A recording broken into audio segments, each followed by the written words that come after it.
2020 ಜೂನ್ನಲ್ಲಿ ಗಾಲ್ವಾನ್ನಲ್ಲಿ 20 ಜನ ಭಾರತದ ಸೈನಿಕರು ಹತ್ಯೆ ಆದಮೇಲೆ ನಮ್ಮ ಒಂದು ಕ್ಷಿಪಣಿ ಚೀನಾದ ಗಡಿಯನ್ನು ದಾಟೋದಿಲ್ಲ. ಸ್ಪಷ್ಟವಾಗಿರೋ ವಿಷಯ ಏನಪ್ಪ ಅಂದರೆ, ಚೀನಾದ ಜೊತೆ ನಾವು ಸೈನಿಕ ಸಂಘರ್ಷದಲ್ಲಿ ತೊಡಗಕ್ಕಾಗೋದಿಲ್ಲ ಅನ್ನೋದನ್ನು ನಾನು ಹೇಳ್ತಿರೋ ಮಾತಲ್ಲ, ಮೋದಿ ಸರ್ಕಾರದ ವಿದೇಶಾಂಗ ಮಂತ್ರಿ ಜೈಶಂಕರ್ ಸ್ಪಷ್ಟವಾಗಿ ಹೇಳಿರುವಂತಹ ಮಾತು. $120 ಬಿಲಿಯನ್ ಅಷ್ಟು ಸರಕುಗಳು ಚೈನಾಗೆ ನಾವು ರಫ್ತು ಮಾಡುವುದು ಕೇವಲ $20, ಅಂದರೆ $100 ಬಿಲಿಯನ್ ಅಷ್ಟು ಚೈನಾದ ಟ್ರೇಡ್ ಸರ್ಪ್ಲಸ್ ಇದೆ. ನಾವು ಅಷ್ಟು ಅವಲಂಬಿತರಾಗಿದ್ದೀವಿ. ಯಾವ್ಯಾವುದರ ಮೇಲೆ? ಇವ್ರು ಹೋಗಿದ್ದೇನು 2ನೇ ಸತಿ ಚುನಾವಣೆ ಆಗೋದಕ್ಕೆ ಮುಂಚೆ ಹೌಡಿ ಮೋಡಿ, ನಮಸ್ತೆ ಟ್ರಂಪು, ಇಸ್ ಬಾರ್ ಟ್ರಂಪ್ ಕಿ ಸರ್ಕಾರ. ಈ ಭಾರತದ ಜಗತ್ತಿನ ಯಾವ ಪ್ರಧಾನಿಯೂ ಅಮೆರಿಕ ಬೇರೊಂದು ದೇಶಕ್ಕೆ ಹೋಗಿ ಒಂದು ಪಕ್ಷದ ಪರವಾಗಿ ಪ್ರಚಾರ ಮಾಡಿದ್ದು ಇತಿಹಾಸದಲ್ಲಿಲ್ಲ. ಯಾವ ಜಗತ್ತಿನ ರಾಜತಾಂತ್ರಿಕ ಇತಿಹಾಸದಲ್ಲೂ ಅದಿಲ್ಲ. ಅತ್ಯಂತ ಹೇಯವಾಗಿ ನರೇಂದ್ರ ಮೋದಿ ಅವರು ಅದನ್ನು ಮಾಡಿ ಬಂದರು. 145 ಕೋಟಿ ಇರುವಂತಹ ದೇಶ ಇಷ್ಟು ಗುಲಾಮಿಯಾಗಿ ನಡ್ಕೊಳ್ಳುವಂತಹ ಅಗತ್ಯ ಇರಲಿಲ್ಲ. ನಿಜವಾದ ದೇಶಭಕ್ತರಿಗೆ ಸಿಟ್ಟು ಬರಬೇಕು. ಭಾರತ ಚೀನಾ ಸಂಬಂಧಗಳ ನಡುವೆ ಗಡಿ ಪ್ರದೇಶಗಳಲ್ಲಿ ಶಾಂತಿ ಸೃಷ್ಟಿಸುವುದು ಅತ್ಯಗತ್ಯ ಅನ್ನುವಂಥ ಮಾತಿದ್ರೆ, ಚೈನಾದ ರೀಡ್ಔಟಲ್ಲಿ ಗಡಿ ಪ್ರದೇಶದ ವಿಷಯಗಳು ಚೈನಾ ಭಾರತದ ನಡುವಿನ ಸಂಬಂಧಕ್ಕೆ ಅಡ್ಡಿಯಾಗಬಾರದು ಅಂತ ತದ್ವಿರುದ್ಧವಾದಂಥ ಹೇಳಿಕೆ. ಮೋದಿ ಸರ್ಕಾರದ security adviser, national security adviser NSA Ajit Doval ಅವರು 2016ರಲ್ಲೇ ಭಾಷಣ ಮಾಡ್ತಾ, ಇನ್ನೊಂದು ಉಗ್ರಗಾಮಿ ದಾಳಿ ನಡೆದರೂ ಕೂಡ ಬಲೂಚಿಸ್ತಾನದಲ್ಲಿ ಸ್ಫೋಟ ಆಗುತ್ತೆ ಅಂತೇಳಿ ಬಲೂಚಿಸ್ತಾನದಲ್ಲಿ ಭಾರತದ ಹಸ್ತಕ್ಷೇಪ ಇದೆ ಅಂತ ಪರೋಕ್ಷವಾಗಿ ಒಪ್ಕೊಂಡಿದ್ರು. ಪರೋಕ್ಷವಾಗಿ ಪ್ರತ್ಯಕ್ಷವಾಗಿ ಒಪ್ಕೊಂಡಿದ್ರು. ನಮಸ್ಕಾರ ವೀಕ್ಷಕರೇ, ಸಮಕಾಲೀನದ 532ನೇ ಕಂತಿಗೆ ನಿಮಗೆ ಸ್ವಾಗತ. ಭಾರತದ ಪ್ರಧಾನಮಂತ್ರಿ ನರೇಂದ್ರ ಮೋದಿಯವರು ಯಾವಾಗ ತಮ್ಮ ಆಪ್ತ ಮಿತ್ರ ಟ್ರಂಪ್ನಿಂದ ನಿರೀಕ್ಷಿತವಾದ ಭರವಸೆಗಳಿರಲಿ ಪೆಟ್ಟುಗಳನ್ನೇ ತಿಂದ ನಂತರದಲ್ಲಿ ಮೊನ್ನೆ ಚೈನಾದಲ್ಲಿ ಶಾಂಘೈ ಕೋಆಪರೇಷನ್ ಆರ್ಗನೈಸೇಷನ್ ಅನ್ನುವ ಬೇರೆ ಬೇರೆ ದೇಶಗಳ ಒಂದು ಒಕ್ಕೂಟ ಏನಿದೆ, ಅದರಲ್ಲಿ ಭಾರತವೂ ಕೂಡ ಸದಸ್ಯ ರಾಷ್ಟ್ರ, ಅದರ ಭೇಟಿಗೆ ಸುಮಾರೊಂದು 6 ವರ್ಷಗಳ ನಂತರ ಪ್ರಪ್ರಥಮವಾಗಿ ಚೈನಾಗೆ ಹೋದರು. ಚೈನಾದಲ್ಲಿ ಈ SCO, ಅದು SCO ಅಂದರೆ ಬರೀ ಚೈನಾ ನಡೆಸೋದಲ್ಲ, ಚೈನಾ ಇದೆ, ರಷ್ಯಾ ಇದೆ, ಪಾಕಿಸ್ತಾನವೂ ಕೂಡ ಅದರಲ್ಲಿ ಆಹ್ವಾನಿತ ರಾಷ್ಟ್ರ, ಭಾರತ, ಬ್ರೆಜಿಲ್ಲು, ಸುಮಾರೊಂದು 10 ಸದಸ್ಯ ರಾಷ್ಟ್ರಗಳು, 16 ಆಹ್ವಾನಿತ ರಾಷ್ಟ್ರಗಳು, 26 ರಾಷ್ಟ್ರಗಳ ಸಭೆ. ಆ ಸಭೆ ನಡೆಯುವಾಗ ಪಕ್ಕದ ಸಾಲಿನಲ್ಲಿ ಕೂತ್ಕೊಂಡು ಚೈನಾದ ಅಧ್ಯಕ್ಷರಾಗಿರುವ ಶಿ ಜಿನ್ಪಿಂಗ್ ಮತ್ತು ಭಾರತದ ಪ್ರಧಾನಮಂತ್ರಿ ನರೇಂದ್ರ ಮೋದಿಯವರು ಹಾಗೂ ರಷ್ಯಾದ ಅಧ್ಯಕ್ಷ ಪುಟಿನ್ ಅವರು, ಇವರು 3 ಜನ ನಗುತ್ತಾ ಮಾತಾಡ್ತಿರುವಂಥ ಒಂದು ಫೋಟೋವನ್ನು ತೆಗೆಯಲಾಯಿತು. ಇದ್ರ ಬಗ್ಗೆ ಸಾಕಷ್ಟು ಚರ್ಚೆಗಳಿದ್ದಾವೆ. ವಿಶೇಷವಾಗಿ ಎಲ್ಲ ರಾಯಭಾರ ಕಚೇರಿಗಳಿಗೂ ಕೂಡ ನರೇಂದ್ರ ಮೋದಿಯವರು ಯಾರಾದರೂ ಈ ರೀತಿಯ ಆ ದೇಶದ ಪ್ರಧಾನಿಗಳನ್ನ ಭೇಟಿಯಾದಾಗ ಅವ್ರ ಜೊತೆ ಬಹಳ ಸನ್ನಿಹಿತವಾಗಿ ಹಳೆಯ ಸ್ಕೂಲ್ ಮೇಟ್ಗಳೇನೋ, ಚಡ್ಡಿ ದೋಸ್ತುಗಳೇನೋ ಅನ್ನೋ ಥರ ಮೈ ಮುಟ್ಟಿ ತಬ್ಕೊಂಡು ಮಾತಾಡಬೇಕಾದ್ರೆ ಆ ಫೋಟೋವನ್ನು ತೆಗೆದು ಇಡೀ ದೇಶಾದ್ಯಂತ ಪ್ರಚಾರ ಮಾಡಬೇಕು. ಅದರ ಮೂಲಕ ಹೆಂಗೆ ನಮ್ಮ ನರೇಂದ್ರ ಮೋದಿ ಇಡೀ ಜಗತ್ತಿನ ಎಲ್ಲ ರಾಷ್ಟ್ರಗಳಿಗೂ ಕೂಡ ಪಾಠ ಕಲಿಸ್ತಿದ್ದಾರೆ, ವಿಶ್ವಗುರು, ವಿಶ್ವಸ್ನೇಹಿ ಅನ್ನೋ ಪ್ರಚಾರಕ್ಕೆ, ಅಂದರೆ ಈ ದೇಶದ ರಾಜಕೀಯ ಅಗತ್ಯಗಳಿಗೆ ಅನುಕೂಲವಾಗಿ ಫೋಟೋ ತೆಗೆಯಬೇಕು ಅನ್ನುವಂತಹ ಒಂದು ನಿರ್ದೇಶನ ಎಲ್ಲ ರಾಯಭಾರ ಕಚೇರಿಗಳಿಗೂ ಇರ್ತದೆ ಅಂತ ಹೇಳಲಾಗುತ್ತೆ. ನಮಗೆ ಗೊತ್ತಿಲ್ಲ. ಆದರೆ ಪ್ರತಿ ಸತಿ ಇವರು ವಿದೇಶಕ್ಕೆ ಹೋದಾಗಲೂ ಇದೇ ಪಿಕ್ಚರ್ಗಳು ಬರೋದು ನೋಡಿದ್ರೆ ಹೌದೇನೋ ಅನ್ನೋ ಪ್ರಶ್ನೆಯೂ ಬರುತ್ತೆ. ಅದಿರಲಿ. ಅದರ ಜೊತೆಗೆ ಈ 3 ಜನರ ಚಿತ್ರ, ಪುಟಿನ್, ಶಿ ಜಿನ್ಪಿಂಗ್ ಮತ್ತು ಮೋದಿಯವರ 3 ಜನ ನಗ್ತಾ ಮಾತಾಡ್ತಿರೋ ಚಿತ್ರ ಬಂದಾದ ಮೇಲೆ ಇಡೀ ನಮ್ಮ ಭಾರತದ ಒಳಗಿನ ಮೋದಿ ಭಕ್ತರ ನಾಲಿಗೆಗೆ ಎಲುಬಿಲ್ಲ ಅನ್ನೋದು ಇನ್ನೊಂದು ಸತಿ ಸಾಬೀತಾಯಿತು. ಸರ್ವಜ್ಞನ ತ್ರಿಪದಿ ನಿಮಗೆ ಗೊತ್ತಿದೆ, ಎಲುಬಿಲ್ಲ ನಾಲಿಗೆಗೆ ಬಲವಿಲ್ಲ ಬಡವಂಗೆ, ಆಕಾಶಕ್ಕೆ ತೊಲೆಕೊಂಬವಿಲ್ಲ ಸರ್ವಜ್ಞ ಅಂತ ಹೇಳ್ತಾನೆ ಆ ಮನುಷ್ಯ. ಅಂದರೆ ನಾಲಿಗೆ ಹೆಂಗೆ ಬೇಕಾದ್ರೂ ಹೋಗ್ಬೋದು. ಇದುವರ ತನಕ ಮೋದಿಯವರು ಅಮೇರಿಕಾದ ಟ್ರಂಪೇ ಮೋದಿಯವರ ಮಾತು ಕೇಳ್ತಾರೆ.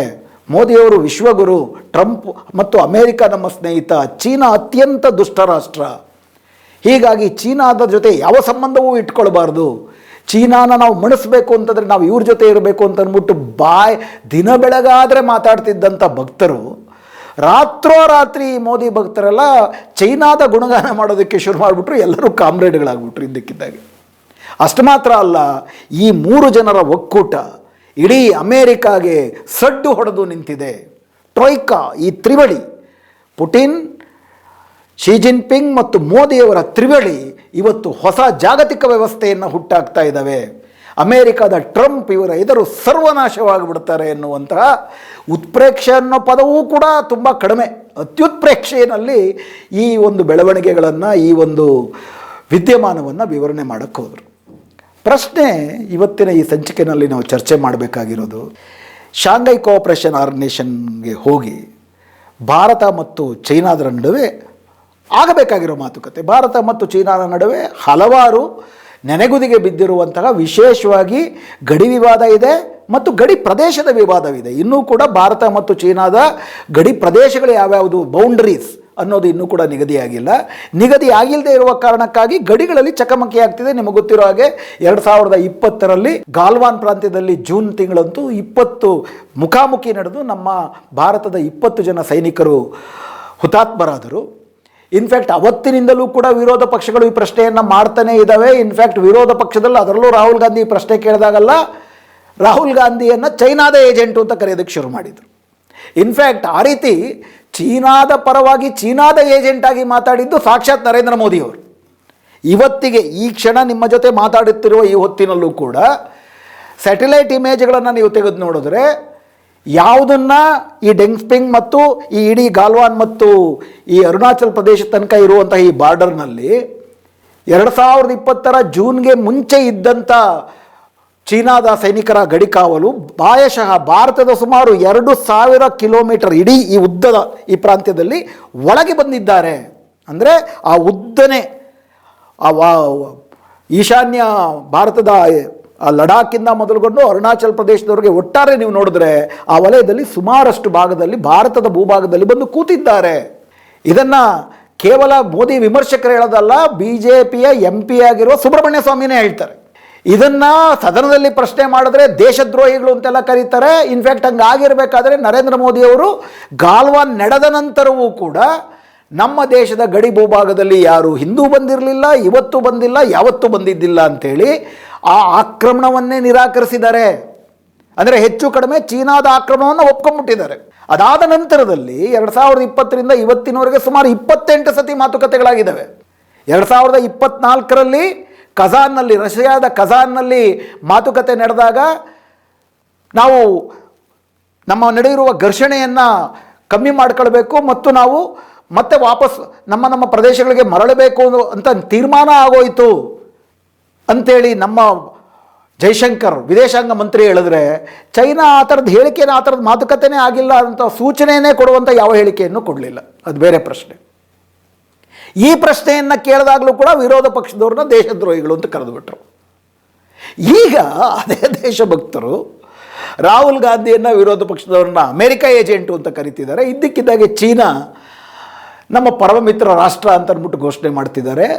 ಇವರು ನಿಜಕ್ಕೂ ಕೂಡ ದೇಶಭಕ್ತರ, ಮೋದಿಯ ಅಂಧಭಕ್ತರ ಅನ್ನುವ ಪ್ರಶ್ನೆ ಪ್ರತಿಯೊಬ್ಬರು ಕೇಳ್ಕೊಳ್ಬೇಕು. ನಿಜಕ್ಕೂ ನಿಮಗೆ ಈ ದೇಶದ ಮೇಲೆ, ಈ ದೇಶದ ಜನರ ಮೇಲೆ, ಈ ದೇಶದ ಘನತೆಯುಕ್ತವಾದಂಥ ಸ್ವಾತಂತ್ರ್ಯದ ಮೇಲೆ, ಸಾರ್ವಭೌಮತೆಯ ಮೇಲೆ ಆಸಕ್ತಿ ಇದ್ದು ಅದರ ಬಗ್ಗೆ ಕಾಳಜಿ ಇದ್ದರೆ ಕೇಳಬೇಕಾಗಿರುವ ಪ್ರಶ್ನೆಗಳೇನು? ಯಾತಕ್ಕೆ ನಿಮ್ಮ ಇಡೀ ಮೋದಿ ಸರ್ಕಾರ ಅಧಿಕಾರಕ್ಕೆ ಬಂದ ಮೇಲೆ 2014ರಲ್ಲಿ ಅಧಿಕಾರಕ್ಕೆ ಬಂದರೆ 2014ರಿಂದ 15ರ ತನಕ, 17ರ ತನಕನೂ ಕೂಡ 2014ರಿಂದ 2017ರ ತನಕ ಏನಿಲ್ಲ ಅಂತಂದರೂ ಕೂಡ ಶಿ ಜಿನ್ಪಿಂಗ್ ಮತ್ತು ಮೋದಿಯವರು 16 ಸತಿ ಭೇಟಿಯಾಗಿದ್ದಾರೆ. ಇವರು ಚೀನಾಗೆ ಹೋಗಿದ್ದಾರೆ, ಅವರು ಭಾರತಕ್ಕೆ ಬಂದಿದ್ದಾರೆ, ತಮಿಳ್ನಾಡಿನಲ್ಲಿ ಹೋಗ್ಬಿಟ್ಟು ಉಯ್ಯಾಲೆಯಲ್ಲಿ ಕೂತ್ಕೊಂಡು ತಬ್ಕೊಂಡು ಮುದ್ದಾಡ್ಕೊಂಡು ಉಯ್ಯಾಲೆ ಆಡಿದ್ದಾರೆ. ಹಾಗಿದ್ದ ಮೇಲೆ ಯಾವ ಕಾರಣಕ್ಕಾಗಿ 2017ರ ನಂತರ ಇಡೀ ನಮ್ಮ ವಿದೇಶಾಂಗ ನೀತಿಯೇ ಬದಲಾಗಿ ಸಂಪೂರ್ಣವಾಗಿ ಅಮೇರಿಕದ ಪರವಾಲ್ತು? ಅದರಿಂದ ನಾವು ಪಡ್ಕೊಂಡಿದ್ದೇನು? 2016ರಲ್ಲಿ ಅಲ್ಲಿ ಟ್ರಂಪ್ ಅಧಿಕಾರಕ್ಕೆ ಬಂದ ಮೇಲೆ ಟ್ರಂಪು, ಈ ಕಡೆ ನೇತನ್ಯಾಹು ಮತ್ತು ನರೇಂದ್ರ ಮೋದಿ, ಈ 3 ಜನರ ಸಾಮೀಪ್ಯ, ಐಡಿಯಾಲಜಿಕಲ್ ಬೌದ್ಧಿಕವಾದಂಥ ಸಾಮೀಪ್ಯ, ಸೈದ್ಧಾಂತಿಕ ಸಾಮೀಪ್ಯ, ರಾಜಕೀಯ ಸಾಮೀಪ್ಯ ಹಾಗೂ ಇಡೀ ಪ್ರಪಂಚವನ್ನು ಒಂದು ನಿರ್ದಿಷ್ಟ ರೀತಿಯಲ್ಲಿ ಯಾಜಮಾನ್ಯದಲ್ಲಿ ಡಾಮಿನೇಷನ್ ಮೂಲಕ ತೆಗೆದುಕೊಂಡು ಹೋಗುವಂತಹ ಒಂದು ರಾಜಕಾರಣ ಹೆಚ್ಚಾಗ್ತಾ ಹೋಯಿತು.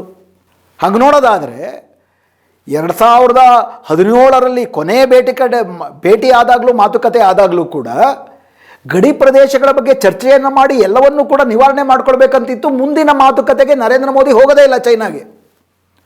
ಬದಲಿಗೆ ನಿಮಗೆ ಘಟನಾವಳಿಗಳನ್ನು ನೀವು ನೋಡಿದ್ರೆ 2019ರ ಚುನಾವಣೆ ಆದ ಮೇಲೆ ಏಕಾಏಕಿ ಕಾಶ್ಮೀರದ ರಾಜ್ಯದ ಸ್ಥಾನಮಾನವನ್ನು, ಜಮ್ಮು ಕಾಶ್ಮೀರದ ಸ್ಥಾನಮಾನವನ್ನು ತೆಗೆದುಹಾಕಿ ಜಮ್ಮು ಮತ್ತು ಕಾಶ್ಮೀರವನ್ನು ಒಂದು ಕೇಂದ್ರಾಡಳಿತ ಪ್ರದೇಶ ಮತ್ತು ಲಡಾಖನ್ನು, ಚೀನಾದ ಗಡಿಭಾಗವಾದ ಲಡಾಖನ್ನು ಮಾತ್ರ ಪ್ರತ್ಯೇಕವಾದಂಥ ಒಂದು ಭೂಭಾಗವನ್ನಾಗಿ ಮಾಡಿ ಅದರ ಭೂಪಟವನ್ನು ಮಾಡಬೇಕಾದ್ರೆ ಅಮೇರಿಕದ ಚಿತಾವಣೆಯಿಂದ ನಾವು ಚೈನಾವೂ ಕೂಡ ಪ್ರಶ್ನಿಸಬಹುದಾದಂಥ ಒಂದು ಮ್ಯಾಪನ್ನು ನಾವು ಮುಂದಿಟ್ವಿ. ಇದರ ಬಗ್ಗೆ ಇದನ್ನು ಕಾರ್ಟೋಗ್ರಾಫಿಕಲ್ ಅಗ್ರೆಷನ್ ಅಂತಾರೆ. ನೀವು ಭೂಪಟದ ಮೂಲಕ ನಿಮ್ಮದೇ ಆ ಜಾಗ ಅಂತ ತೋರಿಸೋದ್ರ ಮೂಲಕ ಮಾಡುವಂಥ ಅಗ್ರೆಷನ್ ಅಂತಾರೆ. ಇದಕ್ಕೆ ಕೇವಲ 1.5 ವರ್ಷದ ಮುಂಚೆ ಭೂತಾನ್, ಚೈನಾ ಮತ್ತು ಭಾರತದ ಗಡಿ 3 ಗಡಿಗಳು ಇರುವಂತಹ ಭೂಭಾಗದಲ್ಲಿ ಮತ್ತೊಂದು ಘರ್ಷಣೆ ಆಗುತ್ತೆ. ಆ ಘರ್ಷಣೆಯ ಸಂದರ್ಭದಲ್ಲೂ ಕೂಡ ಚಿತಾವಣೆ ಯಾರ್ದಾಗಿದ್ದು ಅನ್ನೋ ಪ್ರಶ್ನೆ ಇಲ್ದಿರ ಬಾಯಿ ಮುಚ್ಕೊಂಡ್ಬಿಡುತ್ತೆ. ಭಾರತ ಅದರ ಬಗ್ಗೆ ಹೆಚ್ಚಿಗೆ ಸದ್ದೆ ಮಾಡೋದಿಲ್ಲ. ಇವತ್ತು ಆ ಭೂಭಾಗದಲ್ಲಿ ಪರ್ಮನೆಂಟ್ ಆದಂಥ ಹಳ್ಳಿಗಳು, ಅಲ್ಲಿ ವಿಶೇಷವಾದಂಥ ಬೆಳವಣಿಗೆಗಳಾಗ್ತಿದ್ದಾವೆ. ಗಾಲ್ವಾನ್ನಲ್ಲಿ ನಡೆಯುತ್ತೆ. ಗಾಲ್ವಾನ್ ಬಗ್ಗೆ ಮಾತಾಡುವುದಕ್ಕೆ ಚೀನಾ, ಪಾಕಿಸ್ತಾನದ ಬಗ್ಗೆ ಇಷ್ಟು ದೊಡ್ಡ ದೊಡ್ಡ ಮಾತುಗಳನ್ನು ಆಡುವಂತಹ ನಮ್ಮ ಮೋದಿ ಸರ್ಕಾರದ ಹಾಗೂ BJP ಪಕ್ಷದ ಧ್ವರಿಗಳು ಚೀನಾ ಬಗ್ಗೆ ಮಾತೆತ್ತದಿಲ್ಲ. ಹೀಗಿರಬೇಕಾದ್ರೆ ಚೀನಾ ನಮಗಿಂತ ಬೃಹತ್ತಾದಂಥ ರಾಷ್ಟ್ರ ಅಂತ ಗೊತ್ತಿದ್ದಾಗಲೂ ಕೂಡ ಅಮೇರಿಕ ಭಾರತವನ್ನು ಯಾಕಂದರೆ ಅಮೇರಿಕ ಮತ್ತು ಚೀನಾ ಇವತ್ತು ಎರಡೂ ಜಗತ್ತಿನ ಆಧಿಪತ್ಯಕ್ಕೆ ಪೈಪೋಟಿ ಮಾಡುತ್ತಿರುವ ರಾಷ್ಟ್ರಗಳಿದೆ, ಶಕ್ತ ರಾಷ್ಟ್ರಗಳು. ಭಾರತದ ಜಗತ್ತಿನಲ್ಲಿ ಇವತ್ತು ಮಲ್ಟಿಪೋಲಾರ್, ಒಂದೇ ಒಂದು ಏಕಸ್ವಾಮ್ಯ ಹೊಂದಿರುವಂಥ ಒಂದು ದೇಶ ಇಲ್ಲ, ಏಕಧ್ರುವ ಹೊಂದಿರುವಂಥ ಜಗತ್ತಿಲ್ಲ. ಇವತ್ತು 3 ಪ್ರಮುಖವಾದಂಥ ಶಕ್ತ ರಾಷ್ಟ್ರಗಳಿವೆ. ಅಮೇರಿಕ ಒಂದು ಕಡೆ, ಚೈನಾ ಮತ್ತು ರಷ್ಯಾ ಇನ್ನೊಂದು ಕಡೆ. ಜಗತ್ತಿನ ರಾಜಕಾರಣದ ಮೇಲೆ ಈ ಶಕ್ತಿಗಳ ನಡುವಿನ ಸಂಘರ್ಷ ನೇರ ಪರಿಣಾಮ ಬೀರ್ತದೆ. ಹಿಂದೊಂದು ಕಾಲ ಇತ್ತು, 1945ರ 2ನೇ ಮಹಾಯುದ್ಧ ಆದಮೇಲೆ ಅಮೇರಿಕ ಒಂದು ಕಡೆ, ರಷ್ಯಾ ಒಂದು ಕಡೆ ಇತ್ತು. ಪ್ರತಿಯೊಂದು ಕೂಡ ತಮ್ಮ ತಮ್ಮ ದೇಶದ ಹಿತಾಸಕ್ತಿಯನ್ನು ಪ್ರಧಾನವಾಗಿ ಮಾಡಿಕೊಂಡು ಅದರ ಮೂಲಕ ಇತರ ದೇಶಗಳನ್ನು ಕೂಡ ತಮ್ಮ ಒಕ್ಕೂಟಕ್ಕೆ ಸೇರಿಕೊಳ್ತಿದ್ರು. ಆದರೆ ನಾನ್-ಅಲೈನ್ ಮೂವ್ಮೆಂಟ್ ಅನ್ನುವಂತಹ ಒಂದು ಸಣ್ಣ ಪ್ರಯತ್ನ ಒಂದು ನಡೀತಾ ಇತ್ತು. ಹೊಸದಾಗಿ ಸ್ವಾತಂತ್ರ್ಯ ಪಡೆದುಕೊಂಡಂಥ ದೇಶಗಳು ಅಮೇರಿಕ ಪರವೂ ಇಲ್ಲದೆ, ರಷ್ಯಾ ಪರವೂ ಇಲ್ಲದೆ, ಜಾಗತಿಕ ಶಾಂತಿಯನ್ನು, ಪಂಚಶೀಲ ಅನ್ನುವಂತಹ ಒಂದು ವಿದೇಶಾಂಗ ತತ್ವವನ್ನು ಮುಂದಿಟ್ಟುಕೊಂಡು ಬೇರೆಯವರ ಸಾರ್ವಭೌಮತೆಯ ಮೇಲೆ ಮೂಗು ತೂರಿಸದಂತೆ ತಮ್ಮ ದೇಶದ ಅಭಿವೃದ್ಧಿಗೆ ಸಹಕಾರದ ಮೂಲಕ, ಸ್ನೇಹದ ಮೂಲಕ, ವಿಶ್ವಶಾಂತಿಯ ಮೂಲಕ, ಸೈನಿಕ ಘರ್ಷಣೆ ಇಲ್ಲದೆ ಒಂದು ಸ್ವತಂತ್ರ, ಸ್ವಾಯತ್ತ, ಸಾರ್ವಭೌಮಿ, ಸಮಾಜವಾದಿ ದೇಶಗಳನ್ನು ಕಟ್ಟುವ ಪ್ರಯತ್ನವನ್ನು ಮಾಡುವುದಕ್ಕೆ ಸಣ್ಣ ಪ್ರಯತ್ನ ನಡೀತು. ಅದು ಹಂಗೆ ಹಿಡಿಯೋದಕ್ಕೆ ಕಷ್ಟ ಇತ್ತು. ಯಾಕಂತಂದರೆ ಅವಲಂಬನೆ ಇರ್ತಿತ್ತು. ಎಲ್ಲವೂ ಕೂಡ ವಸಾಹತುಶಾಹಿ ಹಿನ್ನೆಲೆಯಿಂದ, ಬಡತನದಿಂದ ಬಂದಂಥವು. ಶಕ್ತ ರಾಷ್ಟ್ರವಾಗಿರುವ ಅಮೇರಿಕವೋ ರಷ್ಯಾವೋ ಯಾರ್ದೋ ಸಹಾಯ ಬೇಕಾಗಿತ್ತು. ಅಮೇರಿಕ ಕುತ್ತಿಗೆ ಪಟ್ಟಿ ಇಟ್ಕೊಂಡು ತಾವು ಹೇಳ್ದಂಗೆ ಕೇಳಿದ್ರೆ ಮಾತ್ರ ಸಹಾಯ ಮಾಡ್ತಾ ಇತ್ತು. ರಷ್ಯಾ ಆ ಥರ ಷರತ್ತುಗಳನ್ನ ಹಾಕ್ದಿರ ಅದು ಕೂಡ ಸಹಾಯ ಮಾಡ್ತಾ, ಅದಕ್ಕೆ ಪ್ರತಿಯಾಗಿ ತನ್ನ ದೇಶದ ಅಭಿವೃದ್ಧಿಗೆ ಬೇಕಾದ ಲಾಭವನ್ನು ಕೂಡ ಪಡ್ಕೊಳ್ತಾ ಇತ್ತು. ಆದರೆ ಕ್ರಮೇಣವಾಗಿ ರಷ್ಯಾವೂ ಕೂಡ ಪುಟಿನ್ ಬರೋ ಹೊತ್ತಿನಲ್ಲಿ ಒಂದು ದೊಡ್ಡ ಮಟ್ಟದ ಅದು ಒಂದು ವಿಸ್ತರಣವಾದಿ ದೇಶ ಆಯಿತು. ಆದರೆ ರಷ್ಯಾವೇ ಕುಸಿದು ಬಿತ್ತು, ಅದು ಬೇರೆ ಪ್ರಶ್ನೆ. ಆದರೆ ಕ್ರಾಂತಿಯಾದ ನಂತರ ಚೈನಾ, ಕ್ರಾಂತಿಯಾದ ನಂತರ ಅಂದರೆ ಸಾಮಾನ್ಯ ರೈತಾಪಿ ಕೂಲಿಗಳ ಕ್ರಾಂತಿಯಾಗಿ ಪ್ರತಿಯೊಬ್ಬರೂ ಕೂಡ ಇದು ತಮ್ಮ ದೇಶ ಅಂತ ಅಂದ್ಬಿಟ್ಟು ಸಮಾಜವಾದಿಯಾಗಿ ತಮ್ಮ ತಮ್ಮ ದೇಶಗಳನ್ನು ಕಟ್ಟಿಕೊಂಡಿದ್ದರಿಂದ ಆ ಒಂದು ಹಿನ್ನೆಲೆ ಇತ್ತು ಚೈನಾಗೂ ಮತ್ತು ರಷ್ಯಾಗೂ. ಆ ಹಿನ್ನೆಲೆಯಲ್ಲಿ ಈ ಎರಡೂ ದೇಶಗಳು ಕೂಡ ಮಾರುಕಟ್ಟೆ ಆರ್ಥಿಕತೆಯನ್ನು ಅಪ್ಪಿಕೊಂಡು ವಿಶೇಷವಾಗಿ ಬಂಡವಾಳಶಾಹಿ ಮಾದರಿನಲ್ಲಿ ಇಡೀ ತಮ್ಮ ದೇಶಗಳನ್ನು ಪುನರ್ರೂಪಣೆ ಮಾಡ್ತಿದ್ದಂಗೆ ಇವತ್ತು ಬೃಹತ್ ದೈತ್ಯ ಆರ್ಥಿಕ ಶಕ್ತಿಗಳಾಗಿ ಬೆಳೆದಿದ್ದಾವೆ. ಇವತ್ತು ಒಂದು ಕಡೆ ಅಮೇರಿಕಾಗ ಆರ್ಥಿಕ ಶಕ್ತಿ $33 ಟ್ರಿಲಿಯನ್ ಇದ್ದರೆ ಅವರ GDP, ಎರಡನೇ ಅತಿ ದೊಡ್ಡ ಶಕ್ತ ರಾಷ್ಟ್ರ ಚೈನಾ, ಅದು $19 ಟ್ರಿಲಿಯನ್, ನಾವು ಬರೀ $3.5 ಟ್ರಿಲಿಯನ್ ಭಾರತ. ಆದರೆ ನಮ್ಮದು ವಿಶಾಲವಾದಂಥ ದೇಶ. ಇಡೀ ಏಷ್ಯಾದ ಪ್ರಾಂತ್ಯದಲ್ಲಿ ನಮ್ಮದು 145 ಕೋಟಿ ಜನ ಇರುವಂತಹ ಒಂದು ದೊಡ್ಡ ಮಾರುಕಟ್ಟೆ ಹಾಗೂ 4ನೇ ಸೈನಿಕ ಶಕ್ತಿ ಇರುವಂತಹ ದೇಶ. ಇದು ಅಮೇರಿಕ ಅಲ್ಲಿದೆ, ಸುಮಾರು ಒಂದು 13,000 ಕಿಲೋಮೀಟರ್ ದೂರದಲ್ಲಿದೆ ಅಮೇರಿಕ ತನ್ನ ಪರವಾಗಿ ಚೈನಾದ ಮುನ್ನಡೆಯನ್ನು, ಈಗ ಚೈನಾ ತನ್ನ ಬಂಡವಾಳಶಾಹಿ ಅಭಿವೃದ್ಧಿನಲ್ಲಿ ಅಮೇರಿಕವನ್ನು ನುಂಗಾಕುವ ಮಟ್ಟಕ್ಕೆ ಬಂದಿದೆ. ಅದನ್ನೆಲ್ಲ ವಿವರವಾಗಿ ನಂತರ ಮಾತಾಡೋಣ. ಸೊ ಚೈನಾವನ್ನು ತಡೆಯೊಡ್ಡಬೇಕು ಸೈನಿಕವಾಗಿ, ಆರ್ಥಿಕವಾಗಿ ಅಂತಂದರೆ ತನ್ನ ಪರವಾಗಿ ಅಲ್ಲಿ ಕೆಲಸ ಮಾಡುವುದಕ್ಕೆ ಒಂದು ಶಕ್ತ ರಾಷ್ಟ್ರ ಬೇಕು ಅಂತಂದರೆ ಆ ಕಾರಣಕ್ಕಾಗಿ ಅಮೇರಿಕ ತನ್ನ ಸ್ವಾರ್ಥ ವ್ಯೂಹ ತಂತ್ರದ ಭಾಗವಾಗಿ ಭಾರತವನ್ನು ಚೀನಾದ ವಿರುದ್ಧ ಬಳಸ್ಕೊಳ್ಳುವುದಕ್ಕೆ ತನ್ನ ವಿದೇಶಾಂಗ ನೀತಿಯನ್ನು ಮುಂದಿಡ್ತು. ಒಂದು ಸ್ವತಂತ್ರ ಸಾರ್ವಭೌಮಿ ದೇಶವಾಗಿದ್ದಂಥ ಭಾರತ ಏನು ಮಾಡಬೇಕಾಗಿತ್ತು ಅವಾಗ? ನಾವು ಅಮೇರಿಕಾದ ಯುದ್ಧದಲ್ಲಿ ಪದಾತಿ ದಳವಾಗಬಾರದು.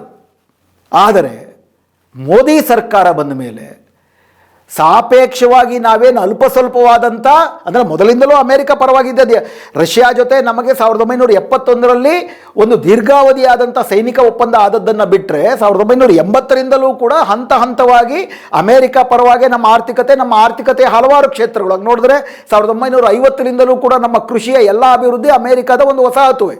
ಈ ಹಸಿರು ಕ್ರಾಂತಿ ಅಂತ ಬಂದದ್ದು ಕೂಡ ಅಮೇರಿಕಾದ ಆ ಕೃಷಿ ವಿಸ್ತರಣೆ, ಅದರ ಕೃಷಿ ವಸಾಹತುಶಾಹಿಯ ವಿಸ್ತರಣೆಯ ಭಾಗವಾಗಿಯೇ ಇಲ್ಲಿ ಹಸಿರು ಕ್ರಾಂತಿಯು ಬಂದದ್ದು. ಅದರ ಲಾಭ ಒಂದಷ್ಟಾಯಿತು, ಇವತ್ತು ನಾವು ಅದರ ಅಪಾರ ನಷ್ಟವನ್ನು ಎದುರಿಸ್ತಿದ್ದೀವಿ, ಅದು ಬೇರೆ ಪ್ರಶ್ನೆ. ಸೈನಿಕ ಕ್ಷೇತ್ರದಲ್ಲಿ ಬಿಟ್ಟರೆ ಉಳಿದ ಎಲ್ಲ ಕ್ಷೇತ್ರಗಳಲ್ಲೂ ತಂತ್ರಜ್ಞಾನ ಹೂಡಿಕೆಯಲ್ಲಿ ಪಶ್ಚಿಮದ ಅವಲಂಬನೆ. ಸೈನಿಕ ಕ್ಷೇತ್ರದಲ್ಲಿ ಅಲ್ಪ ಸ್ವಲ್ಪ ಒಂದಷ್ಟು ರಷ್ಯಾದಲ್ಲಿ ಒಂದಷ್ಟು ಇದ್ರ ಮೇಲೆ ಇದ್ದರೆ, ಮೋದಿ ಸರ್ಕಾರ ಬಂದ ಮೇಲೆ ಇದು ಶುರುವಾದದ್ದು ಮನಮೋಹನ್ ಸಿಂಗ್ 2009ರಲ್ಲಿ ಮಾಡಿಕೊಂಡಂಥ ಒಪ್ಪಂದ.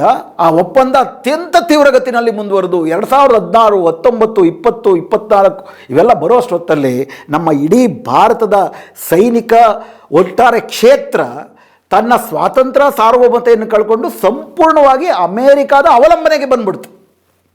ಅಂದರೆ ಮೋದಿಯವರು ವಿದೇಶಾಂಗ ನೀತಿಯಲ್ಲಿ ನಮ್ಮ ಇಡೀ ಭಾರತದ ಹಿತಾಸಕ್ತಿಯನ್ನು ಸಂಪೂರ್ಣವಾಗಿ ಅಮೇರಿಕಾದ ಜೊತೆ ಸೇರಿಸ್ಬಿಟ್ರು. ನಮಗೆ ಆ ರೀತಿಯ ಅಟಾನಮಿ, ನಮಗೆ ಇಷ್ಟ ಬಂದಂಥ ರಾಜ್ಯವನ್ನು ನಮ್ಮ ದೇಶದ ಹಿತಾಸಕ್ತಿಗೆ ಪೂರಕವಾದಂಥ ನೀತಿಯನ್ನು ಅನುಸರಿಸಿದಂಥ ರೀತಿಯಲ್ಲಿ ನಾವು ಅವರನ್ನು ಅವಲಂಬಿಸ್ಬಿಟ್ವಿ. ಹೀಗಾಗಿ ಒಂದು ಕಡೆ ಚೈನಾ ಜೊತೆ ಒಂದು ಸುಧಾರಣೆಯ ಮಾತುಕತೆಗೆ ಪ್ರಾರಂಭದ 2 ವರ್ಷಗಳಲ್ಲಿ ಪ್ರಯತ್ನಗಳು ನಡೆದರೂ ಕೂಡ ಅಮೇರಿಕಾದ ಜೊತೆ ನಮ್ಮ ಈ ಅವಲಂಬನೆ ಜಾಸ್ತಿ ಆಗಿದ್ದರಿಂದ ಈ ಅಮೇರಿಕ ಭಾರತವನ್ನು, ಅದರಲ್ಲೂ ಟ್ರಂಪು, ಅದಾದಮೇಲೆ ಡೆಮಾಕ್ರಾಟ್ಸ್ ಬಂದರೆ ಬೈಡನ್ ಸರ್ಕಾರವೂ ಕೂಡ ಚೈನಾದ ವಿರುದ್ಧ ಭಾರತವನ್ನು ಒಂದು ಬಳಕೆ ಮಾಡುವುದಕ್ಕೆ ಪ್ರಾರಂಭ ಮಾಡಿದ್ರು. ಮೋದಿ ಸರ್ಕಾರ ತನ್ನ ಈ ದೇಶವನ್ನು ಆ ರೀತಿ ಬಳಕೆಗೆ ಅವಕಾಶ ಮಾಡಿಕೊಟ್ರು. ಅದರ ಪರಿಣಾಮವಾಗಿಯೇ ಗಾಲ್ವನ್, ಅದರ ಪರಿಣಾಮವಾಗಿಯೇ ಭೂತಾನ್ ಗಡಿ ಭಾಗದಲ್ಲಿ ನಡೀತಿರುವ ಘರ್ಷಣೆ, ಅದರ ಪರಿಣಾಮವಾಗಿಯೇ ಗಾಲ್ವಾನ್ ಆದಮೇಲೆ ನಾವು ಅದೆಷ್ಟೇ ಚೈನಾವನ್ನು ಬಹಿಷ್ಕರಿಸಬೇಕು ಅಂತ ನಾವು ಅಂದ್ಕೊಂಡ್ರೂ ಕೂಡ ಪಹಲ್ಗಾಮ್ನಲ್ಲಿ ಪಾಕಿಸ್ತಾನದಿಂದ ಭಯೋತ್ಪಾದಕ ದಾಳಿ ಆದ ತಕ್ಷಣವೇ 26 ಜನ ಅಮಾಯಕರನ್ನು ಕೊಂದ ತಕ್ಷಣವೇ 10 ದಿವಸದಲ್ಲಿ ನಾವು ಹೋಗ್ಬಿಟ್ಟು ಗರ್ಮೆ ಗುಸ್ಖೆ ಮಾರುಂಗ ಆಪರೇಷನ್ ಸಿಂಧೂರ್ ಮಾಡಿಬಿಟ್ವಿ. 2020ರ ಜೂನ್ನಲ್ಲಿ ಗಾಲ್ವಾನ್ನಲ್ಲಿ 20 ಜನ ಭಾರತದ ಸೈನಿಕರು ಹತ್ಯೆ ಆದಮೇಲೆ ನಮ್ಮ ಒಂದು ಕ್ಷಿಪಣಿ ಚೀನಾದ ಗಡಿಯನ್ನು ದಾಟೋದಿಲ್ಲ. ಸ್ಪಷ್ಟವಾಗಿರೋ ವಿಷಯ ಏನಪ್ಪ ಅಂದರೆ, ಚೀನಾದ ಜೊತೆ ನಾವು ಸೈನಿಕ ಸಂಘರ್ಷದಲ್ಲಿ ತೊಡಗಕ್ಕಾಗೋದಿಲ್ಲ ಅನ್ನೋದನ್ನು ನಾನು ಹೇಳ್ತಿರೋ ಮಾತಲ್ಲ, ಮೋದಿ ಸರ್ಕಾರದ ವಿದೇಶಾಂಗ ಮಂತ್ರಿ ಜೈಶಂಕರ್ ಸ್ಪಷ್ಟವಾಗಿ ಹೇಳಿರುವಂಥ ಮಾತು. ಅಷ್ಟು ಮಾತ್ರ ಅಲ್ಲ, ಬರೀ ಸೈನಿಕವಾದ ಮಾತ್ರ ಅಲ್ಲ, ನಮಗೆ ಅವ್ರ ಮೇಲಿನ ಅವಲಂಬನೆ ಎಷ್ಟಿದೆಯಪ್ಪ ಅಂದರೆ 2020ರ ನಂತರವೂ ಕೂಡ ಚೈನಾದಿಂದ ನಾವು ಆಮದು ಮಾಡಿಕೊಳ್ಳುವಂಥದ್ದು $120 ಬಿಲಿಯನ್ ಅಷ್ಟು ಸರಕುಗಳು, ಚೈನಾಗೆ ನಾವು ರಫ್ತು ಮಾಡುವುದು ಕೇವಲ $20, ಅಂದರೆ $100 ಬಿಲಿಯನ್ ಅಷ್ಟು ಚೈನಾದ ಟ್ರೇಡ್ ಸರ್ಪ್ಲಸ್ ಇದೆ. ನಾವು ಅಷ್ಟು ಅವಲಂಬಿತರಾಗಿದ್ದೀವಿ. ಯಾವ್ಯಾವುದರ ಮೇಲೆ? ನಿಮ್ಮ ಎಲ್ಲ ಎಲೆಕ್ಟ್ರಾನಿಕ್ಸ್ ಗೂಡುಗಳು, ಎಲೆಕ್ಟ್ರಿಕ್ ವೆಹಿಕಲ್ಸು, ಫಾರ್ಮಾಸ್ಯೂಟಿಕಲ್ಸು, ಔಷಧಿಗಳು, ಪ್ರತಿಯೊಂದರ ಮೇಲೂ ಕೂಡ ಚೈನಾದಿಂದ ಸರಕು ಬರಲಿಲ್ಲ. ಸಪ್ಲೈ ಚೈನ್ ಚೈನಾ ಮೇಲೆ ಅವಲಂಬನೆ ಆಗಿದೆ. ಅದು ನಿಂತೋಯ್ತು ಅಂತಂದರೆ ಭಾರತವೇ ಕೂಡ ನಿಂತೋಗುವ ಪರಿಸ್ಥಿತಿನಲ್ಲಿ ಅಷ್ಟರ ಮಟ್ಟಿನ ಅವಲಂಬನೆ. Make in India, startup India, sleep India ಯಾವುದೇ ರೀತಿಯ ಪರಿಣಾಮವನ್ನು ಮಾಡಿಲ್ಲ. ಇದು ನಮ್ಮ ಭಾರತದ ಆರ್ಥಿಕ ಸಂದರ್ಭ, ಇದು ಜಾಗತಿಕ ರಾಜಕೀಯ ಸಂದರ್ಭ. ಆದರೂ ಅಮೇರಿಕದ ಪರವಾಗಿ ಚೈನಾದ ಜೊತೆ ನಿರಂತರ ಘರ್ಷಣೆಯಲ್ಲಿ ನಾವಿರ್ತೀವಿ. ಅಮೇರಿಕ ಏನು ಮಾಡ್ತು? ಟ್ರಂಪು 2ನೇ ಸತಿ ಎಲೆಕ್ಟ್ ಆದಮೇಲೆ ಇವ್ರು ಹೋಗಿದ್ದೇನು 2ನೇ ಸತಿ ಚುನಾವಣೆ ಆಗೋದಕ್ಕೆ ಮುಂಚೆ ಹೌಡಿ ಮೋಡಿ, ನಮಸ್ತೆ ಟ್ರಂಪು, ಇಸ್ ಬಾರ್ ಟ್ರಂಪ್ ಕಿ ಸರ್ಕಾರ. ಈ ಭಾರತದ ಜಗತ್ತಿನ ಯಾವ ಪ್ರಧಾನಿಯೂ ಅಮೇರಿಕ ಬೇರೊಂದು ದೇಶಕ್ಕೆ ಹೋಗಿ ಒಂದು ಪಕ್ಷದ ಪರವಾಗಿ ಪ್ರಚಾರ ಮಾಡಿದ್ದು ಇತಿಹಾಸದಲ್ಲಿಲ್ಲ. ಯಾವ ಜಗತ್ತಿನ ರಾಜತಾಂತ್ರಿಕ ಇತಿಹಾಸದಲ್ಲೂ ಅದಿಲ್ಲ. ಅತ್ಯಂತ ಹೇಯವಾಗಿ ನರೇಂದ್ರ ಮೋದಿಯವರು ಅದನ್ನು ಮಾಡಿ ಬಂದರು. Narendra Modi is my good friend ಅಂತೆಲ್ಲ ಹೇಳ್ತಾನೆ. ಇವರೇನು ಮಾಡಿದ್ರು? ಟ್ರಂಪ್ ಅವರು 2ನೇ ಬಾರಿ ಅಧಿಕಾರಕ್ಕೆ ಬಂದ ಮೇಲೆ ಹಂತ ಹಂತವಾಗಿ ಭಾರತಕ್ಕೆ ಅವಮಾನ ಮಾಡ್ತಾ ಮಾಡ್ತಾ ಮಾಡ್ತಾ ಮಾಡ್ತಾ ನಮ್ಮ ಮೇಲೆ 50% ಅಷ್ಟು ಟ್ಯಾರಿಫನ್ನು ವಿಧಿಸಿದ್ದಾರೆ. ಭಾರತದ ಆರ್ಥಿಕತೆ 30% ಅಷ್ಟು, ಅದರಲ್ಲೂ ವಿಶೇಷವಾಗಿ ಚಪ್ಪಲಿ, ಚರ್ಮದ ವಸ್ತುಗಳು, ವಜ್ರ ಮತ್ತು ಫ್ಯಾಬ್ರಿಕ್ಕು, ಎಲೆಕ್ಟ್ರಾನಿಕ್ ಗೂಡ್ಸ್ಗಳು, ಇದರ ಎಕ್ಸ್ಪೋರ್ಟ್ನ 70% ಅಷ್ಟು ಅಮೇರಿಕ ಮಾರುಕಟ್ಟೆ ಅವೆಲ್ಲವೂ ಕೂಡ ಕಂಗೆಟ್ಟು ಕೂತಿದೆ ಇವತ್ತು. ಇದು ಮೋದಿಯವರ ವಿಫಲ, ಸ್ವಾರ್ಥ, ಸ್ವನಿಷ್ಠವಾದಂಥ ವಿದೇಶಾಂಗ ನೀತಿಯ ತಾತ್ಪರ್ಯ, ಒಂದು ಸ್ಟ್ರಾಟಜಿಕ್ ದೃಷ್ಟಿಕೋನವಿಲ್ಲದಿರ ಭಾರತವನ್ನು ಒಂದು ಸಾರ್ವಭೌಮಿ ದೇಶವಾಗಿ 145 ಕೋಟಿ ಇರುವಂತಹ ದೇಶ ಇಷ್ಟು ಗುಲಾಮಿಯಾಗಿ ನಡ್ಕೊಳ್ಳುವಂಥ ಅಗತ್ಯ ಇರಲಿಲ್ಲ. ನಿಜವಾದ ದೇಶಭಕ್ತನಿಗೆ ಸಿಟ್ಟು ಬರಬೇಕು. ಆದರೆ ಮೋದಿ ಮಾಡಿದ್ದೆಲ್ಲ ಸರಿ ಅನ್ನೋ ಚಪ್ಪಾಳೆ ತಟ್ಟುವ ಜನರಿಗೆ ಇದರ ಬಗ್ಗೆ ಕಿಂಚಿತ್ತೂ ಕಾಳಜಿ ಇಲ್ಲ. ಯಾವಾಗ 50% ಟ್ಯಾರಿಫ್ ಹಾಕ್ತೀವಿ ಅಂತಂದರು, ಆಗ ಈಗ ಹೋಗಿ ಮಾತುಕತೆ ಮಾಡಿದ್ರು ಶಾಂಘೈ ಕೋಆಪರೇಷನ್ ಆರ್ಗನೈಸೇಷನ್ನಲ್ಲಿ. ಆದರೆ ವಿಷಯ ಏನಪ್ಪ ಅಂತಂದರೆ, ಹಾಗೆ ರಾತ್ರೋರಾತ್ರಿ ಭಾರತ ತನ್ನ ಅಮೇರಿಕಾದ ಅವಲಂಬನೆಯನ್ನು ತೊರೆದು ಚೀನಾದ ಜೊತೆ ಮೈತ್ರಿ ತೆಗೆದುಕೊಳ್ಳುವಂಥ ಪರಿಸ್ಥಿತಿನಲ್ಲಿ ನಮ್ಮ ಆರ್ಥಿಕತೆ ಇದೆಯಾ? ಮೋದಿ ರಾಜಕೀಯ ಇದೆಯಾ? ಅದು ಮುಖ್ಯವಾದಂಥ ವಿಷಯ. ಇವತ್ತು ನಮ್ಮ ಸೇನೆಯ ಪ್ರತಿಯೊಂದು ಬಂದೂಕ, ಗುಂಡು, ಕ್ಷಿಪಣಿ, ಹಡಗು ಇತ್ಯಾದಿಗಳೆಲ್ಲವೂ ಕೂಡ ಎಷ್ಟರ ಮಟ್ಟಿಗೆ ಅಮೇರಿಕಾದ ತಂತ್ರಜ್ಞಾನದ ಜೊತೆ ಬೆಸೆದುಕೊಂಡಿದೆ ಅಂದರೆ, ಅದರ ಸಂಪೂರ್ಣ ತಂತ್ರಜ್ಞಾನವನ್ನು ಅವ್ರಿಗೆ ನಮಗೆ ವರ್ಗಾಯಿಸಿಯೂ ಇಲ್ಲ, ಅವ್ರ ಒಪ್ಪಿಗೆ ಇಲ್ದಿರ ಯುದ್ಧದ ಬೇರೆ ಬೇರೆ ಹಂತಗಳನ್ನು ನಾವು ಮಾಡೋಕ್ಕೂ ಆಗಲ್ಲ. ಅಷ್ಟರ ಮಟ್ಟಿಗೆ ನಾವು ಅವರ ಗುಲಾಮಿ ಒಪ್ಪಂದಗಳಿಗೆ ಮೋದಿಯವರ ನೇತೃತ್ವದಲ್ಲಿ ನಾವು ಒಪ್ಪಿಗೆ ಕೊಟ್ಟಿದ್ದೀವಿ. ರಾತ್ರೋರಾತ್ರಿ ಇದು ಬದಲಾಗೋದಿಲ್ಲ. ಏಕಾಏಕಿ 30% 40% ಮಾರ್ಕೆಟ್ ಅಮೇರಿಕಾದ ನಾವು ಕಳ್ಕೊಂಬಿಡೋಕ್ಕಾಗೋದಿಲ್ಲ. ಚೈನಾ ಏಕಾಏಕಿ ಹೌದಾ ಬನ್ನಿ ಅಂತ ಅಪ್ಕೊಳ್ಳೋದು ಇಲ್ಲ. ಚೈನಾಗೆ ತನ್ನದೇ ಆದಂಥ ರಾಷ್ಟ್ರೀಯ ಹಿತಾಸಕ್ತಿಯ ಸ್ವಾರ್ಥ ಇರುತ್ತೆ. ಅದರಲ್ಲೂ ನರೇಂದ್ರ ಮೋದಿಯವರ ಸರ್ಕಾರದ ಇಡೀ ಅವರ ರಾಜಕೀಯ ಸಿದ್ಧಾಂತದ ಪ್ರತಿಯೊಂದು ನೆಲೆ ನಿಲುವುಗಳು ಕೂಡ ಸಂಪೂರ್ಣವಾಗಿ ಅಮೇರಿಕಾದ ಪರವಾಗಿರೋದು ಗೊತ್ತಾಗುತ್ತೆ. ಪ್ರತಿಯೊಂದು ದೇಶವು ತನ್ನ ದೇಶದ ರಾಷ್ಟ್ರೀಯ ಸ್ವಾರ್ಥ ಹಿತಾಸಕ್ತಿಯಿಂದ ವಿದೇಶಾಂಗ ನೀತಿಯನ್ನು ಮಾಡ್ತವೆ. ಅದರಲ್ಲೂ ಶಕ್ತ ರಾಷ್ಟ್ರಗಳು ತಮ್ಮ ಸ್ವಾರ್ಥವನ್ನು ಪ್ರದಾನ ಮಾಡ್ಕೊಳ್ತವೆ. ಶಾಂಘೈ ಕೋಆಪರೇಷನ್ ಆರ್ಗನೈಸೇಷನ್ SCO ಸಮ್ಮಿಟ್ಗೆ ನರೇಂದ್ರ ಮೋದಿಯವರು ಹೋಗಿದ್ದಿದ್ದು. ಆ ಶಾಂಘೈ ಕೋಆಪರೇಷನ್ ಆರ್ಗನೈಸೇಷನ್ ಮಾಡಿದ್ದು ಯಾರು? ಪ್ರಧಾನವಾಗಿ ಚೈನಾ ಮತ್ತು ರಷ್ಯಾ ಶುರು ಮಾಡೋದು. ಅದರಲ್ಲಿ ವಿಶೇಷವಾಗಿ ಭಯೋತ್ಪಾದನೆ, ತೀವ್ರಗಾಮಿತನ, ಇವುಗಳ ವಿರುದ್ಧ ಒಂದು ಒಪ್ಪಂದದ ರೂಪದಲ್ಲಿ ಲೇಟ್ 90s ಶುರುವಾದದ್ದು. ನಿಧಾನವಾಗಿ ಅದು 10 ದೇಶಗಳನ್ನು, ಭಾರತವನ್ನು ಒಳಗೊಂಡಂತೆ 10 ದೇಶಗಳ ಒಂದು ಒಕ್ಕೂಟ ಆಯಿತು. ಅದಾದ ನಂತರ 16 ರಾಷ್ಟ್ರಗಳ ಆಹ್ವಾನಿತ ರಾಷ್ಟ್ರಗಳು ಸೇರಿಕೊಂಡು ತಮ್ಮಗಳ ನಡುವೆ ಆರ್ಥಿಕ ಮೈತ್ರಿಯನ್ನು ರೂಪಿಸಿಕೊಳ್ಳುವ ರೀತಿಯಲ್ಲಿ ಹೋಗ್ತಾ ಇದೆ. ಇನ್ಫ್ಯಾಕ್ಟ್ ಆಗಸ್ಟ್ 31 ಮತ್ತು ಸೆಪ್ಟೆಂಬರ್ 1ನೇ ತಾರೀಕು ಶಾಂಘೈ ಕೋಆಪರೇಷನ್ ಆರ್ಗನೈಸೇಷನ್ನ 26 ರಾಷ್ಟ್ರಗಳ ಸಭೆ ಆಯಿತು. ಆ ಸಭೆಯಲ್ಲಿ ನಾನು ಈಗಾಗಲೇ ಮಾತಾಡಿದಂತೆ ಶಿ ಜಿನ್ಪಿಂಗ್ ಮತ್ತು ಪುಟಿನ್ ಹಾಗೂ ನರೇಂದ್ರ ಮೋದಿಯವರ ನಡುವೆ ಮಾತುಕತೆ ಆಯಿತು. ಶಿ ಜಿನ್ಪಿಂಗ್ ಮತ್ತು ನರೇಂದ್ರ ಮೋದಿಯವರು ದ್ವಿಪಕ್ಷೀಯ ಮಾತುಕತೆ ಆಡಿದ್ರು. ದ್ವಿಪಕ್ಷೀಯ ಮಾತುಕತೆಯಲ್ಲಿ ಸಂಬಂಧಗಳ ಸುಧಾರಣೆ ಹೆಂಗೆ ಮಾಡಬೇಕು ಅನ್ನೋದೇ ಪ್ರಧಾನವಾಗಿ ಪ್ರಶ್ನೆ ಬರುತ್ತೆ. ಸಾಮಾನ್ಯವಾಗಿ ವಿದೇಶಾಂಗ ನೀತಿಗಳ ಈ ಚರ್ಚೆಗಳು ನಡೆದಾಗ, ಫಲಪ್ರದವಾದಂಥ ಚರ್ಚೆಗಳು ನಡೆದರೆ ಎರಡೂ ದೇಶಗಳು ಕೂಡ ಜಂಟಿ ಹೇಳಿಕೆಗಳನ್ನು ಬಿಡುಗಡೆ ಮಾಡ್ತವೆ. ಇದು ಒಂದು ವಿದೇಶಾಂಗ ಇಲಾಖೆಯ ಸಂಪ್ರದಾಯ.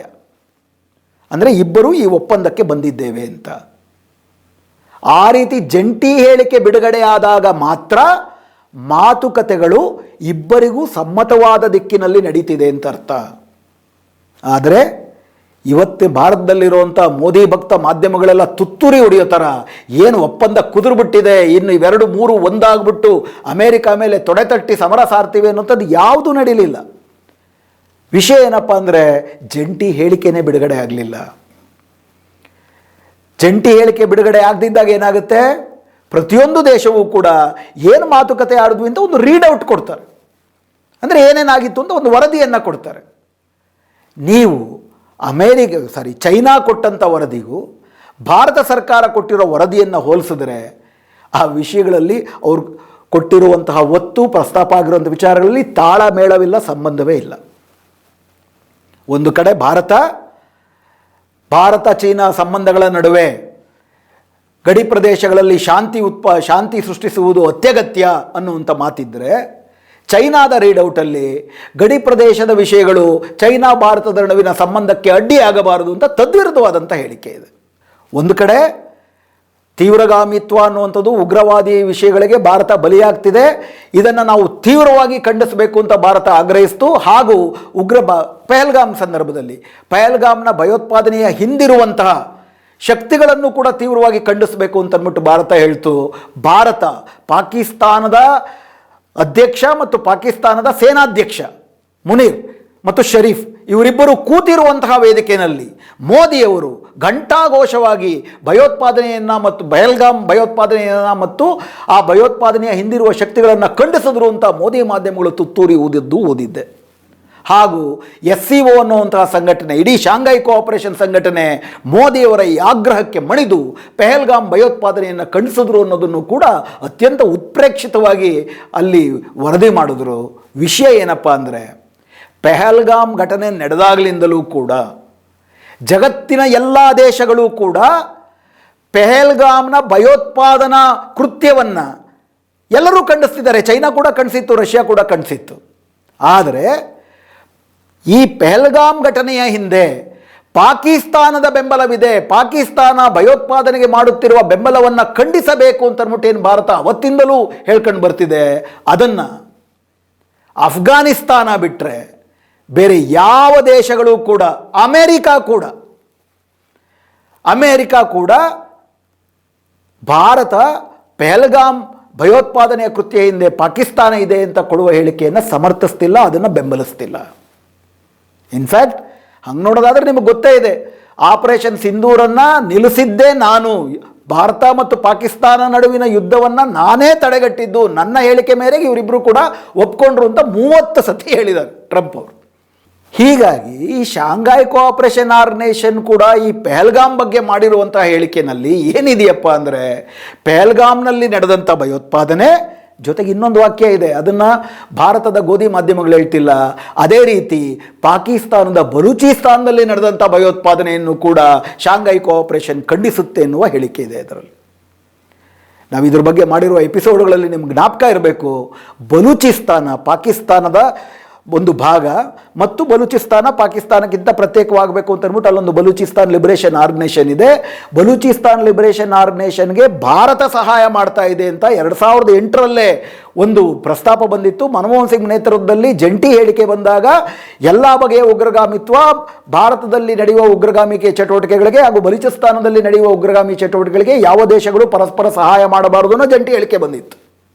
ಇನ್ಫ್ಯಾಕ್ಟ್ 2016ರಲ್ಲಿ ಮೋದಿ ಸರ್ಕಾರದ security adviser, national security adviser NSA Ajit Doval ಅವರು 2016ರಲ್ಲೇ ಭಾಷಣ ಮಾಡ್ತಾ, ಇನ್ನೊಂದು ಉಗ್ರಗಾಮಿ ದಾಳಿ ನಡೆದರೂ ಕೂಡ ಬಲೂಚಿಸ್ತಾನದಲ್ಲಿ ಸ್ಫೋಟ ಆಗುತ್ತೆ ಅಂತೇಳಿ ಬಲೂಚಿಸ್ತಾನದಲ್ಲಿ ಭಾರತದ ಹಸ್ತಕ್ಷೇಪ ಇದೆ ಅಂತ ಪರೋಕ್ಷವಾಗಿ ಒಪ್ಕೊಂಡಿದ್ರು. ಪರೋಕ್ಷವಾಗಿ ಪ್ರತ್ಯಕ್ಷವಾಗಿ ಒಪ್ಕೊಂಡ್ಬಿಟ್ಟಿದ್ರು.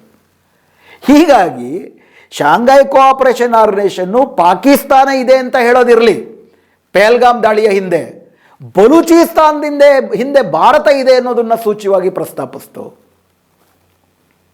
ಹೀಗಾಗಿ ಮೋದಿಯವರ ಚೀನಾ ಭೇಟಿಯಿಂದ ನಾವು ಪಡ್ಕೊಂಡದ್ದು ಏನೂ ಅಲ್ಲ. ವಿಶೇಷವಾಗಿ ಆಪರೇಷನ್ ಸಿಂಧೂರ್ ಯಾಕೆ ನಿಲ್ತು? ರಾತ್ರೋರಾತ್ರಿ ಭಾರತದ ಎಲ್ಲ ಸೈನಾಧಿಕಾರಿಗಳು ಸ್ಪಷ್ಟವಾಗಿ ಹೇಳ್ತಿರೋದೇನಪ್ಪ ಅಂದರೆ, ಸ್ವಲ್ಪ ಸ್ಪಷ್ಟವಾಗಿ ಅಸ್ಪಷ್ಟವಾಗಿ ಹೇಳ್ತಿರೋದೇನಪ್ಪ ಅಂತಂದರೆ, ನಾವು ಯುದ್ಧ ಮಾಡಿದ್ದು ಪಾಕಿಸ್ತಾನದ ಜೊತೆ ಮಾತ್ರ ಅಲ್ಲ, ಚೈನಾ ಬೆಂಬಲಿತ ಪಾಕಿಸ್ತಾನದ ಜೊತೆ. ಇನ್ಫ್ಯಾಕ್ಟ್ ಆಪರೇಷನ್ ಸಿಂಧೂರ ನಡಿಬೇಕಾದ್ರೆ ಚೀನಾ ಕೊಟ್ಟಂಥ ಹೇಳಿಕೆ ಏನು? ಪಾಕಿಸ್ತಾನದ ಸಾರ್ವಭೌಮತೆಯನ್ನು ನಾವು ಎಲ್ಲ ರೀತಿಯಿಂದಲೂ ರಕ್ಷಿಸುತ್ತೇವೆ. ಪಾಕಿಸ್ತಾನದ ಮೇಲೆ ದಾಳಿ ನಡೆದರೆ ಚೈನಾ ಅದರ ರಕ್ಷಣೆಗೆ ಬರುತ್ತೆ, ಯಾಕಂದರೆ ಚೈನಾದ ಹಿತಾಸಕ್ತಿ ಇದೆ ಅದರಲ್ಲಿ. ಪಾಕಿಸ್ತಾನದ ರೇರ್ ಅರ್ತ್ ಮೆಟೀರಿಯಲ್ಗಳಲ್ಲಿ ಮಾಡ್ತಿರೋ ಗಣಿಗಾರಿಕೆ ಇರ್ಬೋದು, ಬಲೂಚಿಸ್ತಾನದ ಮೂಲಕ ಅವರ ಬೆಲ್ಟ್ ಆ್ಯಂಡ್ ರೋಡ್ ಇನಿಷಿಯೇಟಿವ್, ಅಂದರೆ ಪೂರ್ವ ಚೈನಾದಿಂದ ಪಶ್ಚಿಮ ಯುರೋಪ್ವರೆಗೂ ಏನೋ ರಸ್ತೆಗಳನ್ನು, ಡಿಜಿಟಲ್ ಸಿಲ್ಕ್ ರಸ್ತೆಗಳನ್ನು ಕಟ್ತಾ ಇದ್ದಾರೆ, ಮತ್ತು ಪಾಕಿಸ್ತಾನ ಚೈನಾ ನಡುವೆ ಎಕನಾಮಿಕ್ ಕಾರಿಡಾರ್ ಅಂತ ಏನು ಕರೀಲಾಗ್ತಾ ಇದೆ, ಅವೆಲ್ಲವೂ ಬಲೂಚಿಸ್ತಾನದ ಮೂಲಕ ಹಾದೋಗುತ್ತೆ. ಸಿಕ್ಕಾಪಟ್ಟೆ ಹೂಡಿಕೆಗಳನ್ನು ಮಾಡಿದ್ದಾರೆ. ಹೀಗಾಗಿ ಬಲೂಚಿಸ್ತಾನ ಪಾಕಿಸ್ತಾನದ ಭಾಗವಾಗಿರೋದು, ಪಾಕಿಸ್ತಾನ ಚೈನಾದ ಪರವಾಗಿರುವುದು ಚೀನಾದ ಹಿತಾಸಕ್ತಿನಲ್ಲಿದೆ. ಚೀನಾ ಅದಕ್ಕೆ ಪಾಕಿಸ್ತಾನದ ರಕ್ಷಣೆ ಅಂತ ಹೇಳುತ್ತೆ. ಹೀಗಾಗಿ ಆಪರೇಷನ್ ಸಿಂಧೂರ ಆದಾಗ ಅತ್ಯಾಧುನಿಕವಾದಂಥ, ಭಾರತದ ನಿರೀಕ್ಷೆಯೇ ಇಲ್ಲದಂತೆ ಅಪಾರ ಪ್ರಮಾಣವಾದ ಅತ್ಯಾಧುನಿಕವಾದಂಥ ಸೈನಿಕ ಸಹಾಯವನ್ನು ಪಾಕಿಸ್ತಾನಕ್ಕೆ ಕೊಟ್ಟಿದ್ದರಿಂದಲೇ ಹಲವಾರು ಪಾಶ್ಚಿಮಾತ್ಯ ಪತ್ರಿಕೆಗಳೇ ವರದಿ ಕೊಟ್ಟಿರುವ ಪ್ರಕಾರ ಮೇ 8ರ ರಾತ್ರಿ ನಮ್ಮ ಸುಮಾರು 5 ರಫೇಲ್ ಜೆಟ್ಗಳು ಪುಡಿಪುಡಿಯಾದವು. ಪೈಲಟ್ಟರ ಗಮನ, ಅತ್ಯಾಧುನಿಕವಾದಂಥ ರಫೇಲ್ ಜೆಟ್ಟು.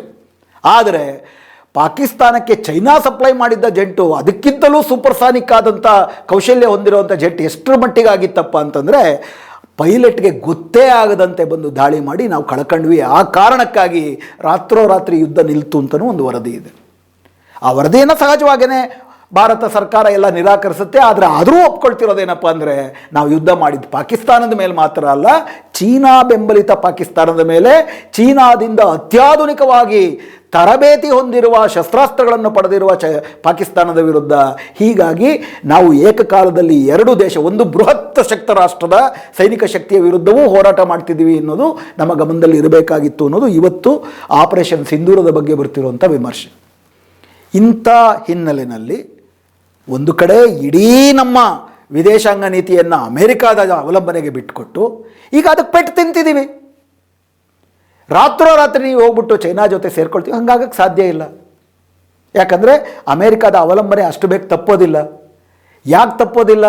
50% ಅವರು ಟ್ಯಾರಿಫ್ ಹಾಕಿದ್ದಾರೆ, ನಾವು ಅದಕ್ಕೆ ಜಗ್ಗದಿಲ್ಲ ಅಂತನ್ಬಿಟ್ಟು ಹೇಳಿಕೆ ಕೊಡುವಂತಹ ಸಾಮರ್ಥ್ಯ ಮೋದಿ ಸರ್ಕಾರಕ್ಕೆ ಯಾಕಿಲ್ಲ ಅಂತಂದರೆ, ಮೋದಿ ಸರ್ಕಾರ ಅಷ್ಟರ ಮಟ್ಟಿಗೆ ಭಾರತವನ್ನು ಅಮೇರಿಕಾದ ಗುಲಾಮಿಯಾಗಿ ಮಾಡಿಟ್ಟಿದೆ. ಎಲ್ಲಿಯ ತನಕ ಅಂದರೆ ಟ್ಯಾರಿಫನ್ನು ರದ್ದು ಮಾಡಿ ಅಂಥೇಳಿ ಅವರ ಷರತ್ತುಗಳಿಗೆ ನಾವು ಒಪ್ಕೋತಾ ಇದ್ದೀವಿ. ಇನ್ಫ್ಯಾಕ್ಟ್ ಭಾರತದ ಹತ್ತಿ ಉದ್ಯಮಕ್ಕೆ ಅಮೇರಿಕಾದಿಂದ ಹತ್ತಿಯನ್ನು ಆಮದು ಮಾಡ್ಕೊಳ್ಳಲಾಗ್ತಿತ್ತು. ಅಮೇರಿಕಾದ ಹತ್ತಿ ಭಾರತದ ಹತ್ತಿ ಉತ್ಪಾದಕ ರೈತರಿಗೆ ಕಂಗೆಡಿಸಬಾರ್ದು ಅನ್ನೋ ಕಾರಣಕ್ಕಾಗಿ ಅಮೇರಿಕದ ಹತ್ತಿಯ ಮೇಲೆ ಹೆಚ್ಚಿನ ಸುಂಕವನ್ನು ವಿಧಿಸಲಾಗ್ತಿತ್ತು.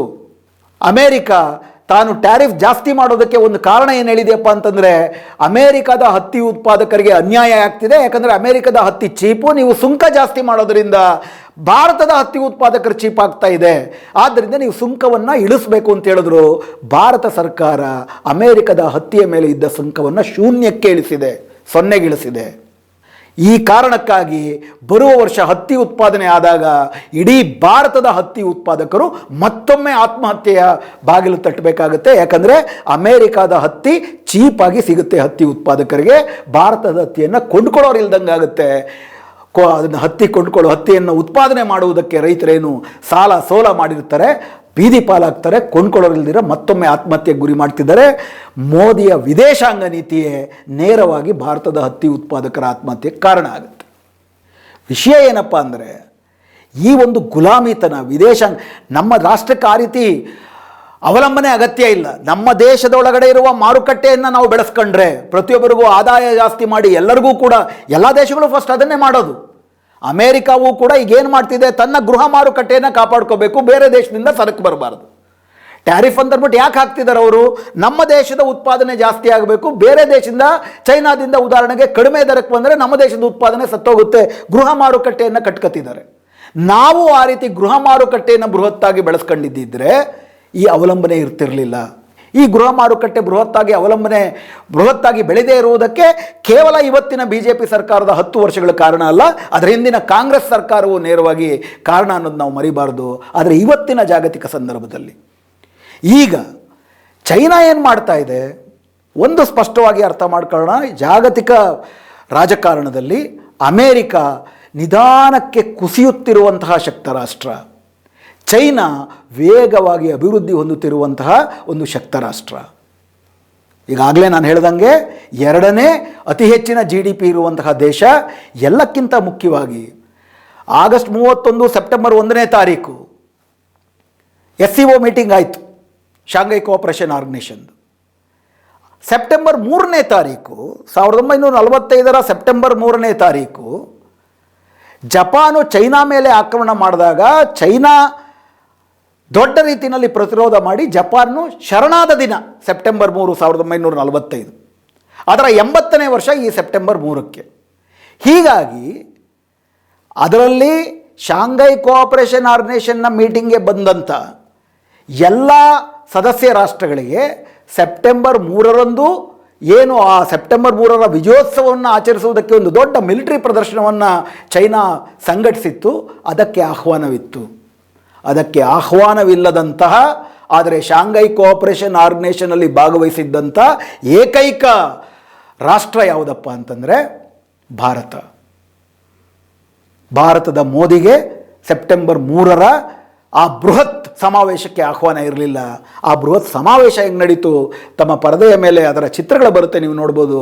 ಮೊಟ್ಟ ಮೊದಲನೇ ಬಾರಿಗೆ ಬಹಳ ವರ್ಷಗಳ ನಂತರ ಚೈನಾ 80ನೇ ವರ್ಷದ ಈ ವಿಜಯೋತ್ಸವದ ನೆಪದಲ್ಲಿ ತನಗಿರುವ ಅಪಾರ ಸೈನಿಕ ಶಕ್ತಿಯನ್ನು ಜಗತ್ತಿನ ಮುಂದೆ ಪ್ರದರ್ಶನ ಮಾಡಿತು. ಅದು ಕೇವಲ ಇತಿಹಾಸದ ವಿಜಯದ ಪ್ರದರ್ಶನವಲ್ಲ, ಭವಿಷ್ಯದಲ್ಲೂ ಕೂಡ ಈ ವಿಜಯ ಹೆಂಗೆ ಮುಂದುವರಿಯುತ್ತೆ ಅಂತೇಳಿ ಪಾಶ್ಚಿಮಾತ್ಯ ದೇಶಗಳಿಗೆ ಕೊಟ್ಟಂಥ ಎಚ್ಚರಿಕೆ ಸಮಾವೇಶ. ಅಮೇರಿಕಾದ ನ್ಯೂಯಾರ್ಕ್ ಟೈಮ್ಸಿಂದ ಹಿಡಿದು ಜಗತ್ತಿನ ಎಲ್ಲ ಪತ್ರಿಕೆಗಳು ಕೂಡ ಆ ಸೆಪ್ಟೆಂಬರ್ 3ರ ಬೃಹತ್ ಸೈನಿಕ ಶಕ್ತಿ ಪ್ರದರ್ಶನದ ಬಗ್ಗೆ ಮಾಡ್ತಿರೋ ವರದಿ ಏನಪ್ಪ ಅಂದರೆ, ಇದುವರ ತನಕ ನಾವು ಬರೀ ಇದು ಸಾಫ್ಟ್ ಪವರು, ಚೈನಾ ಮಾರುಕಟ್ಟೆ, ವಾಣಿಜ್ಯ, ಉತ್ಪಾದನೆ ಇವುಗಳ ಮೇಲೆ ಮಾತ್ರ ಅದು ಪ್ರಪಂಚದಲ್ಲಿ ವಿಸ್ತರಣೆ ಮಾಡ್ತಿದೆ ಅಂತ ನಾವು ಅದನ್ನು ಕೆಳ ಅಂದಾಜು ಮಾಡಿದ್ವಿ. ಆದರೆ ಸೆಪ್ಟೆಂಬರ್ 3ಕ್ಕೆ ಅವರ ಆ ಸೈನಿಕ ಪ್ರದರ್ಶನದಲ್ಲಿ ಏನೆಲ್ಲ ಇತ್ತು, ಅವರ ನ್ಯೂಕ್ಲಿಯರ್ ಶಕ್ತಿ, ಅವರ ಆರ್ಟಿಫಿಷಿಯಲ್ ಇಂಟೆಲಿಜೆನ್ಸ್ನ ಬಳಸ್ಕೊಂಡು ಕ್ಷಿಪಣಿಗಳನ್ನು, ಅಂದರೆ ಅಮೇರಿಕಾಗಿಂತ 10,000 ಪಟ್ಟು ಅಭಿವೃದ್ಧಿ ಹೊಂದಿರುವಂತಹ ಡ್ರೋನ್ ಕ್ಷಿಪಣಿಗಳು, ಅದರಲ್ಲಂತೂ ಒಂದು ಜೆಟ್ಟು, ಅದನ್ನು X9C ಅಂತಲೂ ಯಾವುದೋ ಜೆಟ್ ಅಂತ ಹೇಳ್ತಾರೆ, ನಾನು ಅದನ್ನು ಮರ್ತಿದ್ದೀನಿ. ಆ ಜೆಟ್ಟಿನ ಕ್ಷಿಪಣಿಯ ಶಕ್ತಿ ಎಷ್ಟಪ್ಪ ಅಂದರೆ ಖಂಡಾಂತರ ಕ್ಷಿಪಣಿ ಅದು. ಇದುವರ ತನಕ ಜಗತ್ತು ಕೇಳಿರುವಂತಹ ಖಂಡಾಂತರ ಕ್ಷಿಪಣಿ 2,000-3,000 ಕಿಲೋಮೀಟರ್. ನಿಮಗೆ ಗೊತ್ತಿರ್ಬೋದು, ಇರಾನ್ ಮೇಲೆ ಇಸ್ರೇಲು ದಾಳಿ ಮಾಡಿದಾಗ 2-3 ದೇಶಗಳನ್ನ ದಾಟ್ಕೊಂಡು ಹೋಗಬೇಕು, 1,200 ಕಿಲೋಮೀಟ್ರು ಅದು ಹೋಗ್ಬಿಟ್ಟು ನಿರ್ದಿಷ್ಟವಾಗಿ ಒಂದು ಕಡೆ ಹೋಗಿ ಗುರಿಯಾಗುತ್ತೆ. ಇರಾನ್ ಹತ್ರನೂ ಇದೆ, ಅದು ಇಸ್ರೇಲ್ ಹತ್ರನೂ ಇದೆ. ಚೈನಾ ಪ್ರದರ್ಶನ ಮಾಡಿದಂಥ ಕ್ಷಿಪಣಿಯ ಶಕ್ತಿ ಎಷ್ಟಪ್ಪ ಅಂದರೆ 20,000 ಕಿಲೋಮೀಟರ್ಗಳಷ್ಟು ಹೋಗಿ ಬರುವಂತಹ ಒಂದು ಕ್ಷಿಪಣಿ, ಮತ್ತೆ ಹೋಗಿ ದಾಳಿ ಮಾಡಿ ವಾಪಸ್ ಬರೋದು. ಪೂರ್ವ ಚೀನಾದಿಂದ ಪಶ್ಚಿಮ ಅಮೇರಿಕಾಗೆ ಇರುವ ದೂರ 13,000 ಕಿಲೋಮೀಟರ್. ಈ ಕ್ಷಿಪಣಿಯ ಶಕ್ತಿ 20,000 ಕಿಲೋಮೀಟರ್. ಹಾಗೂ ವಾಯು ಯುದ್ಧಗಳು ನಡೆದಾಗ ಹೊಸ ಬಗೆಯ ಒಂದು ಬೆಟಾಲಿಯನ್ ಅವರು ಕಟ್ಟಿದ್ದಾರೆ, ಅದು ಮಾನವರಹಿತ ವಿಂಗ್ಸ್ ಅಂತೇಳಿ. ಅದು ಏಕಕಾಲದಲ್ಲಿ ಒಬ್ಬ ಪೈಲಟ್ ಇದ್ದರೆ ಅವನ ಜೊತೆ ಸಾವಿರಾರು ಪೈಲಟ್ಗಳು ಜೊತೆಗಿರುವ ರೀತಿ ಏಕಕಾಲದಲ್ಲಿ ಹಲವಾರು ದಾಳಿಗಳನ್ನು ಮಾಡೋ ಈ ಥರ ಹಲವಾರು ಸೈನಿಕ ವಿವರಗಳಿದ್ದಾವೆ. ಇವತ್ತು ಪಾರಂಪರಿಕವಾಗಿ ನಾವೇನು ಭೂಮಿಯ ಮೇಲೆ ನಡೆಯುವ ಯುದ್ಧ, ವಾಯುವಿನಲ್ಲಿ ನಡೆಯುವ ಯುದ್ಧ ಹಾಗೂ ಸಾಗರದ ಮೇಲೆ ನಡೆಯುವ ಯುದ್ಧ, ಅವು ಮೂರೇ ಅಲ್ಲ, ನೇವಿ, ಆರ್ಮಿ ಮತ್ತು ಏರ್ಫೋರ್ಸ್ ಮಾತ್ರ ಅಲ್ಲ. ಆರ್ಟಿಫಿಷಿಯಲ್ ಇಂಟೆಲಿಜೆನ್ಸ್ ಇದೆ, ಸ್ಪೇಸ್ನಲ್ಲಿ ನಡೆಯುವ ಯುದ್ಧ ಇದೆ, ಎಲೆಕ್ಟ್ರಾನಿಕ್ ಯುದ್ಧ ಇದೆ, ಎಲೆಕ್ಟ್ರೋಮ್ಯಾಗ್ನೆಟಿಕ್ ಯುದ್ಧ ಇದೆ. ಏಕಕಾಲದಲ್ಲಿ ಇಡೀ ದೇಶವನ್ನು ಸ್ತಬ್ಧಗೊಳಿಸ್ಬಿಡುವಂಥ ಶಕ್ತಿಗಳನ್ನು ಈ ದೇಶಗಳು ಪಡ್ಕೊಂಡಿದ್ದಾವೆ. ಅದರಲ್ಲಿ ಅತಿ ಹೆಚ್ಚು ದೊಡ್ಡ ಶಕ್ತಿಯನ್ನು ಪಡ್ಕೊಂಡಿರೋದು ಚೈನಾ. ಅದು ಪ್ರದರ್ಶನಕ್ಕಿಟ್ಟಿದ್ದಾರೆ. ಅಂದರೆ ಚೈನಾ, ನಾವು ದಾಳಿ ಮಾಡೋದಿಲ್ಲ, ನಮಗೆ ಈ ಶಕ್ತಿ ಇದೆ, ನಾವು ಬಂದಿದ್ದೀವಿ. ಅದರ ಜೊತೆಗಿದ್ದವರು ಯಾರು? Russia, north Korea. ಅಂದರೆ ಹೆಚ್ಚು ಕಡಿಮೆ ಜಗತ್ತಿನಲ್ಲಿ ಇರುವ ಇರಾನ್, ಅದರ ಜೊತೆಗೆ ಜಗತ್ತಿನಲ್ಲಿ ಇರುವ 70% ನ್ಯೂಕ್ಲಿಯರ್ ಪವರ್ಗಳು ಒಟ್ಟು ಸೇರಿ ಒಂದು ಸ್ಟೇಟ್ಮೆಂಟ್ ಮಾಡಿದ್ದಾರೆ. ರಷ್ಯಾದ ಪುಟಿನ್ ಉಕ್ರೈನ್ ಮೇಲೆ ಯುದ್ಧ ಮಾಡ್ತಿದ್ದಾರೆ. ಇಡೀ ಯುರೋಪು ಹಾಗೆ ನೋಡೋದಾದರೆ ಉಕ್ರೈನ್ನಲ್ಲಿ ಯುದ್ಧ ಮಾಡ್ತಿರೋ ರಷ್ಯಾವನ್ನು ಯುದ್ಧಾಪರಾಧಿ ಅಂತ ಘೋಷಣೆ ಮಾಡಿದೆ, ಇಂಟರ್ನ್ಯಾಷನಲ್ ಕೋರ್ಟ್ ದಾಳಿ ಮಾಡಿದೆ. ಆದರೆ ಚೈನಾದ ಆ ಒಂದು ಸೆಪ್ಟೆಂಬರ್ ಟೈನಾನ್ಮೆನ್ ಸ್ಕ್ವೇರ್ನಲ್ಲಿ ನಡೆದಂಥ ಆ ಸಮಾವೇಶದಲ್ಲಿ ಪುಟಿನ್ ಸರಿಸಮವಾಗಿ ತನ್ನನ್ನು ಯಾರು ಹೊರಗಿಡಕ್ಕೆ ಸಾಧ್ಯ ಇಲ್ಲ ಅಂತೇಳಿ 26 ದೇಶಗಳ ಜೊತೆಗೆ ಒಂದು ಪರ್ಯಾಯವಾದ ಧ್ರುವವನ್ನು ಸೃಷ್ಟಿ ಮಾಡಿದೆ ಇವತ್ತು China, Russia, Iran, north Korea ಎಲ್ಲ ಸೇರ್ಕೊಂಡು. ಇಡೀ ಜಾಗತಿಕ ವ್ಯವಸ್ಥೆ ಈಗ ನಿಧಾನಕ್ಕೆ ಅಸ್ಥಿರಗೊಳ್ಳುತ್ತಿದೆ. ಅಮೆರಿಕ ನೇತೃತ್ವದ ಜಾಗತಿಕ ವ್ಯವಸ್ಥೆಗೆ ಬೃಹತ್ ಸವಾಲಿದೆ. ಬರೀ ಶಾಂಘೈ ಕೋಆಪರೇಷನ್ ಆರ್ಗನೈಸೇಷನ್ ಅಲ್ಲ, ಅದರ ಜೊತೆಗೆ ಬ್ರಿಕ್ಸ್ ಅಂತ ಎನ್ನುವ ಸಂಸ್ಥೆ ಇದೆ. Brazil, Russia, India, China, South Africa. ಮೊದಲು ರಷ್ಯಾ ಮತ್ತು ಚೈನಾ ಶುರು ಮಾಡಿ ಆಮೇಲೆ ಅದಕ್ಕೆ ಇಂಡಿಯಾ ಒಪ್ಕೊಳ್ತು. ಈಗ ಪಾಕಿಸ್ತಾನವೂ ಅದರಲ್ಲಿ ಬರ್ತಿದೆ. 10 ಅದಕ್ಕೂ ಕೂಡ ಆಹ್ವಾನಿತ ರಾಷ್ಟ್ರಗಳಿದ್ದಾವೆ. ಅವು ಡಾಲರ್ಗೆ ಪರ್ಯಾಯವಾಗಿ ಪ್ರತ್ಯೇಕವಾದಂಥ ಜಾಗತಿಕ ಹಣಕಾಸು ವ್ಯವಸ್ಥೆಯನ್ನು ಸೃಷ್ಟಿಸಬೇಕು ಅಂತಿದ್ದಾರೆ. ಅಮೇರಿಕಾದ 700 ಬೇಸ್ಗಳೇನಿದ್ದಾವೆ, ಸೇನಾ ನೆಲೆಗಳು, ಅದಕ್ಕೆ ವಿರುದ್ಧವಾಗಿ ಬೃಹತ್ತಾದಂಥ ಒಂದು ಪರ್ಯಾಯ ಸೈನಿಕ ಶಕ್ತಿಯನ್ನು ಕಟ್ತಾ ಇದ್ದಾವೆ. ಜಗತ್ತು ಬದಲಾಗ್ತಾ ಇದೆ, ಜಾಗತಿಕ ರಾಜಕಾರಣ ಬದಲಾಗ್ತಾ ಇದೆ. ನೀವು ಸ್ನೇಹಿತರು ಅಂದ್ಕೊಂಡಿರೋವಂಥ ನಿಮ್ಮ ಅಮೇರಿಕ ನಾನು ಹೇಳ್ದಂಗೆ ಕೇಳ್ಕೊಂಡಿದ್ರೆ ಮಾತ್ರ ಏನೆಲ್ಲ ಆಪಾದನೆ ಮಾಡ್ತಿದ್ದಾರೆ ಅವರು. ಚೈನಾ, ರಷ್ಯಾದಿಂದ ಆಯಿಲ್ ತಗೊಂಡು ನೀವು ಬೇರೆ ಯುರೋಪ್ನವ್ರಿಗೆ ಮಾರ್ಬಿಟ್ಟು ರಷ್ಯಾ ಯುದ್ಧ ಮಾಡೋಕ್ಕೆ ಬೇಕಾಗಿರೋ ಹಣವನ್ನು ಕೊಡ್ತಿದ್ರಂತ ನೇರ ಆರೋಪಿಸ್ತಾರೆ. ಆದರೆ ಅದನ್ನು ತಗೊಂಡು ಲಾಭ ಮಾಡ್ತಿರೋದು ನಮ್ಮ ದೇಶದಲ್ಲಿರೋ ಅಂಬಾನಿ ಅನ್ನೋದು ತುಂಬ ಸ್ಪಷ್ಟವಾಗಿರೋ ವಿಷಯ, ಅದು ಬೇರೆ ಪ್ರಶ್ನೆ. ಆದರೆ ಈ ಜಾಗತಿಕ ರಾಜಕಾರಣದಲ್ಲಿ, ಬದಲಾಗುತ್ತಿರುವ ಜಾಗತಿಕ ರಾಜಕಾರಣದಲ್ಲಿ ನಿಮಗೆ ಯಾವುದೂ ಸ್ನೇಹಿತರಿಲ್ಲ ಮೋದಿ ಸರ್ಕಾರದಲ್ಲಿ. ಅದರಲ್ಲೂ ನೆರೆಹೊರೆ ದೇಶಗಳಲ್ಲಿ ಎಲ್ಲರೂ ಕೂಡ ನಮಗೆ ಶತ್ರುಗಳೇ. ಭೂತಾನ್ ಒಂದನ್ನು ಬಿಟ್ಟರೆ ಪ್ರತಿಯೊಂದು ದೇಶದ ರಾಜಕಾರಣದಲ್ಲೂ ನಾವು ದೊಡ್ಡಣ್ಣನ ರೀತಿ ಮಧ್ಯೆ ಪ್ರವೇಶ ಮಾಡ್ತೀವಿ. ಅಮೇರಿಕದ ಸಾಮಂತನಾಗಿ ಚೀನಾ ವಿರುದ್ಧ ಯುದ್ಧ ಕಟ್ತೀವಿ. ಚೀನಾ ಒಂದು ಕಡೆ ಈ ಎಲ್ಲ ದೇಶಗಳಿಗೂ ಕೂಡ ಆರ್ಥಿಕ ಸಹಾಯ, ಮೂಲಭೂತ ಸೌಕರ್ಯ ಸಹಾಯವನ್ನು ಕೊಟ್ಟು ಅದು ದೊಡ್ಡ ಮಟ್ಟದಲ್ಲಿ ಚೈನಾ ಸ್ನೇಹಿತರಾಗ್ತಾ ಇದ್ದಾವೆ ಎಲ್ಲವೂ ಕೂಡ. ಭಾರತ ಅಮೇರಿಕ ಸ್ನೇಹಿ ಅನ್ನೋ ಕಾರಣಕ್ಕೋಸ್ಕರ ಈ ಎಲ್ಲ ದೇಶಗಳು ಚೈನಾ ಕಡೆ ಹೋಗ್ತಿದ್ದಾವೆ. ಭಾರತ ಒಂಟಿ ಆಗ್ತಿದೆ. ಭಾರತ ಅಂದರೆ ಮೋದಿ ಸರ್ಕಾರ ಭಾರತವನ್ನು ಒಂಟಿ ಮಾಡ್ತಾ ಇದೆ ತನ್ನ ಅಮೇರಿಕದ ಗುಲಾಮಿ ವಿದೇಶಾಂಗ ನೀತಿಯ ಮೂಲಕ.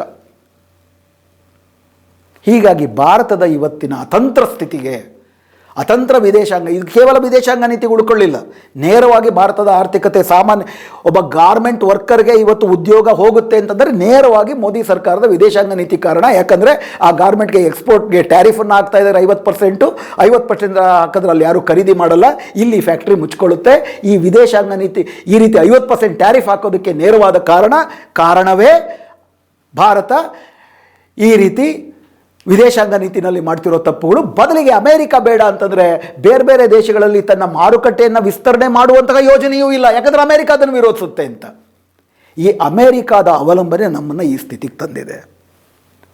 ಅದರ ಅರ್ಥ ಚೀನಾ ಜೊತೆ ಅದೇ ರೀತಿ ಗುಲಾಮಿ ಮಾಡಬೇಕಾ? ಚೀನಾ ರಷ್ಯಾ ಜೊತೆ, ಚೀನಾ ಆಗಲಿ ರಷ್ಯಾ ಆಗಲಿ, ಇದರ ಹಿಂದೆ ಇವರ ಪೂರ್ವ ಇತಿಹಾಸದಲ್ಲಿ ಇಡೀ ಜಗತ್ತಿನ ಜಗತ್ತಿನ ಕಾರ್ಮಿಕರನ್ನು ಒಟ್ಟುಗೂಡಿ ಕಾರ್ಮಿಕ ರಾಜ್ಯವನ್ನು ಸ್ಥಾಪನೆ ಮಾಡಬೇಕು ಅನ್ನುವಂಥ ಒಂದು ಕಮ್ಯುನಿಸ್ಟ್ ಇತಿಹಾಸ ಇದ್ದದ್ದು ನಿಜ ಇವೆರಡಕ್ಕೂ ಕೂಡ.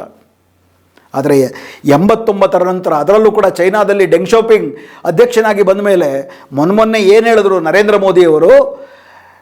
ಅವ್ರು ಹೇಳಿದ್ರಲ್ಲ, ಹೂಡಿಕೆ ಯಾವ ದೇಶದಿಂದ ಬರುತ್ತೆ ಅನ್ನೋದು ನಮ್ಗೆ ಮುಖ್ಯ ಅಲ್ಲ, ಹೂಡಿಕೆಯಾಗುವ ಹಣ ಕಪ್ಪೋ ಅಥವಾ ಬಿಳಿಯೋ ನನಗೆ ಗೊತ್ತಿಲ್ಲ, ನನಗೆ ಬೇಕಾಗಿಲ್ಲ, ಹೂಡಿಕೆಯಾಗುವ ಹಣ ಕೆಂಪೋ ನೀಲಿಯೋ ನನಗೆ ಬೇಕಾಗಿಲ್ಲ, ಹೂಡಿಕೆ ಅಷ್ಟ ಬೇಕು, ನಮ್ಮ ಶ್ರಮಿಕರಿಗೆ ಕೆಲಸ ಬೇಕು ಅಂತ ಏನು ಹೇಳಿದ್ರು. ಇದನ್ನು ಇವರು ಕಲ್ತದ್ದು 1979ರಲ್ಲಿ ಚೈನಾದಲ್ಲಿ ಡೆಂಗ್ ಶಾಪಿಂಗ್ ಅಂತೇಳಿದೆ. ಮಾವೋ ಸೆತುಂಗ್ ತಿರ್ಕೊಂಡ ನಂತರ ಏನು ಅಲ್ಲಿ ಅಧ್ಯಕ್ಷರಾದರು, ಅವ್ರು ಹೇಳಿದ್ರು ಎಲ್ಲಿಯ ತನಕ ಬೆಕ್ಕು ಇಲಿ ಹಿಡಿಯುತ್ತೋ ಅಷ್ಟು ಸಾಕು, ಬೆಕ್ಕು ಕಮ್ಯುನಿಸ್ಟ್ ಬೆಕ್ಕಾದ್ರೇನು ಅಥವಾ ಕ್ಯಾಪಿಟಲಿಸ್ಟ್ ಬೆಕ್ಕಾದ್ರೇನು ಅಂತೇಳಿ ಇಡೀ ಚೈನಾದ ಆರ್ಥಿಕತೆಯನ್ನು ಬಂಡವಾಳಶಾಹಿ ಮಾರುಕಟ್ಟೆ, ಬಂಡವಾಳಶಾಹಿ ಮಾರ್ಗದಲ್ಲಿ ಬೆಳೆಸಿದ್ರು. ಇವತ್ತು ದೊಡ್ಡ ಮಟ್ಟದಲ್ಲಿ 90ರ ನಂತರದಲ್ಲಿ ಅಮೇರಿಕಾದ ದೊಡ್ಡ ದೊಡ್ಡ ಮ್ಯಾನುಫ್ಯಾಕ್ಚರಿಂಗ್ ಇಂಡಸ್ಟ್ರಿಗಳೆಲ್ಲವೂ ಕೂಡ ಯಾತಕ್ಕಾಗಿ ಚೈನಾಗೆ ಹೋದವು ಅಂತಂದರೆ, ಚೈನಾ ಅತಿ ಅಗ್ಗದ ದರದಲ್ಲಿ ಕಾರ್ಮಿಕ ಶಕ್ತಿಯನ್ನು ಅವ್ರಿಗೆ ಮಾರಿದ್ರು. ಅತಿ ಅಗ್ಗದ ದರದಲ್ಲಿ ಅವ್ರಿಗೆ ಮಾರಾದ ಮೇಲೆ, ಬಂಡವಾಳಶಾಹಿ ಅಂತಂದ್ರೇನು? ಕಾರ್ಮಿಕರ ಶ್ರಮವನ್ನು ಅಗ್ಗಕ್ಕೆ ಮಾರಿ ಅದರಲ್ಲಿ ಬರೋ ಲಾಭವನ್ನು ಕೆಲವರೇ ಅದರ ಖಾಸಗಿ ಒಡೆತನ ಮಾಡ್ಕೊಳ್ಳೋದು ಅಂತ. ಇದು ಖಾಸಗಿ ಒಡೆತನಕ್ಕೆ ಬರಲಿಲ್ಲ, ಪಾರ್ಟಿ ಒಡೆತನಕ್ಕಾಯಿತು. ಅಲ್ಲಿ ಅಸಮಾನತೆಯೂ ಕೂಡ ಕಳೆದ 30-40 ವರ್ಷದಲ್ಲಿ ಅತ್ಯಂತ ಜಾಸ್ತಿಯಾಗಿದೆ. ಯಾಕಾಗಿ ಅಂದರೆ ಬಂಡವಾಳಶಾಹಿ ಮಾದರಿಯಾದಂಥ ಇವತ್ತೇನು ನಾವು ಸ್ಪೆಷಲ್ ಎಕನಾಮಿಕ್ ಝೋನ್ಸ್ ಅಂತ ಕರಿತೀವಿ, ಯಾವ ಕಾರ್ಮಿಕ ಕಾನೂನುಗಳು ಇರೋದಿಲ್ಲ, ಯಾವ ದೇಶದ ಕಾನೂನು ಇರೋದಿಲ್ಲ, ಅಂಥ ಒಂದು ಸ್ಪೆಷಲ್ ಎಕನಾಮಿಕ್ ಝೋನ್ಗಳು ಹುಟ್ಟಿದ್ದೇ 2000ರಲ್ಲಿ ಚೈನಾದಲ್ಲಿ.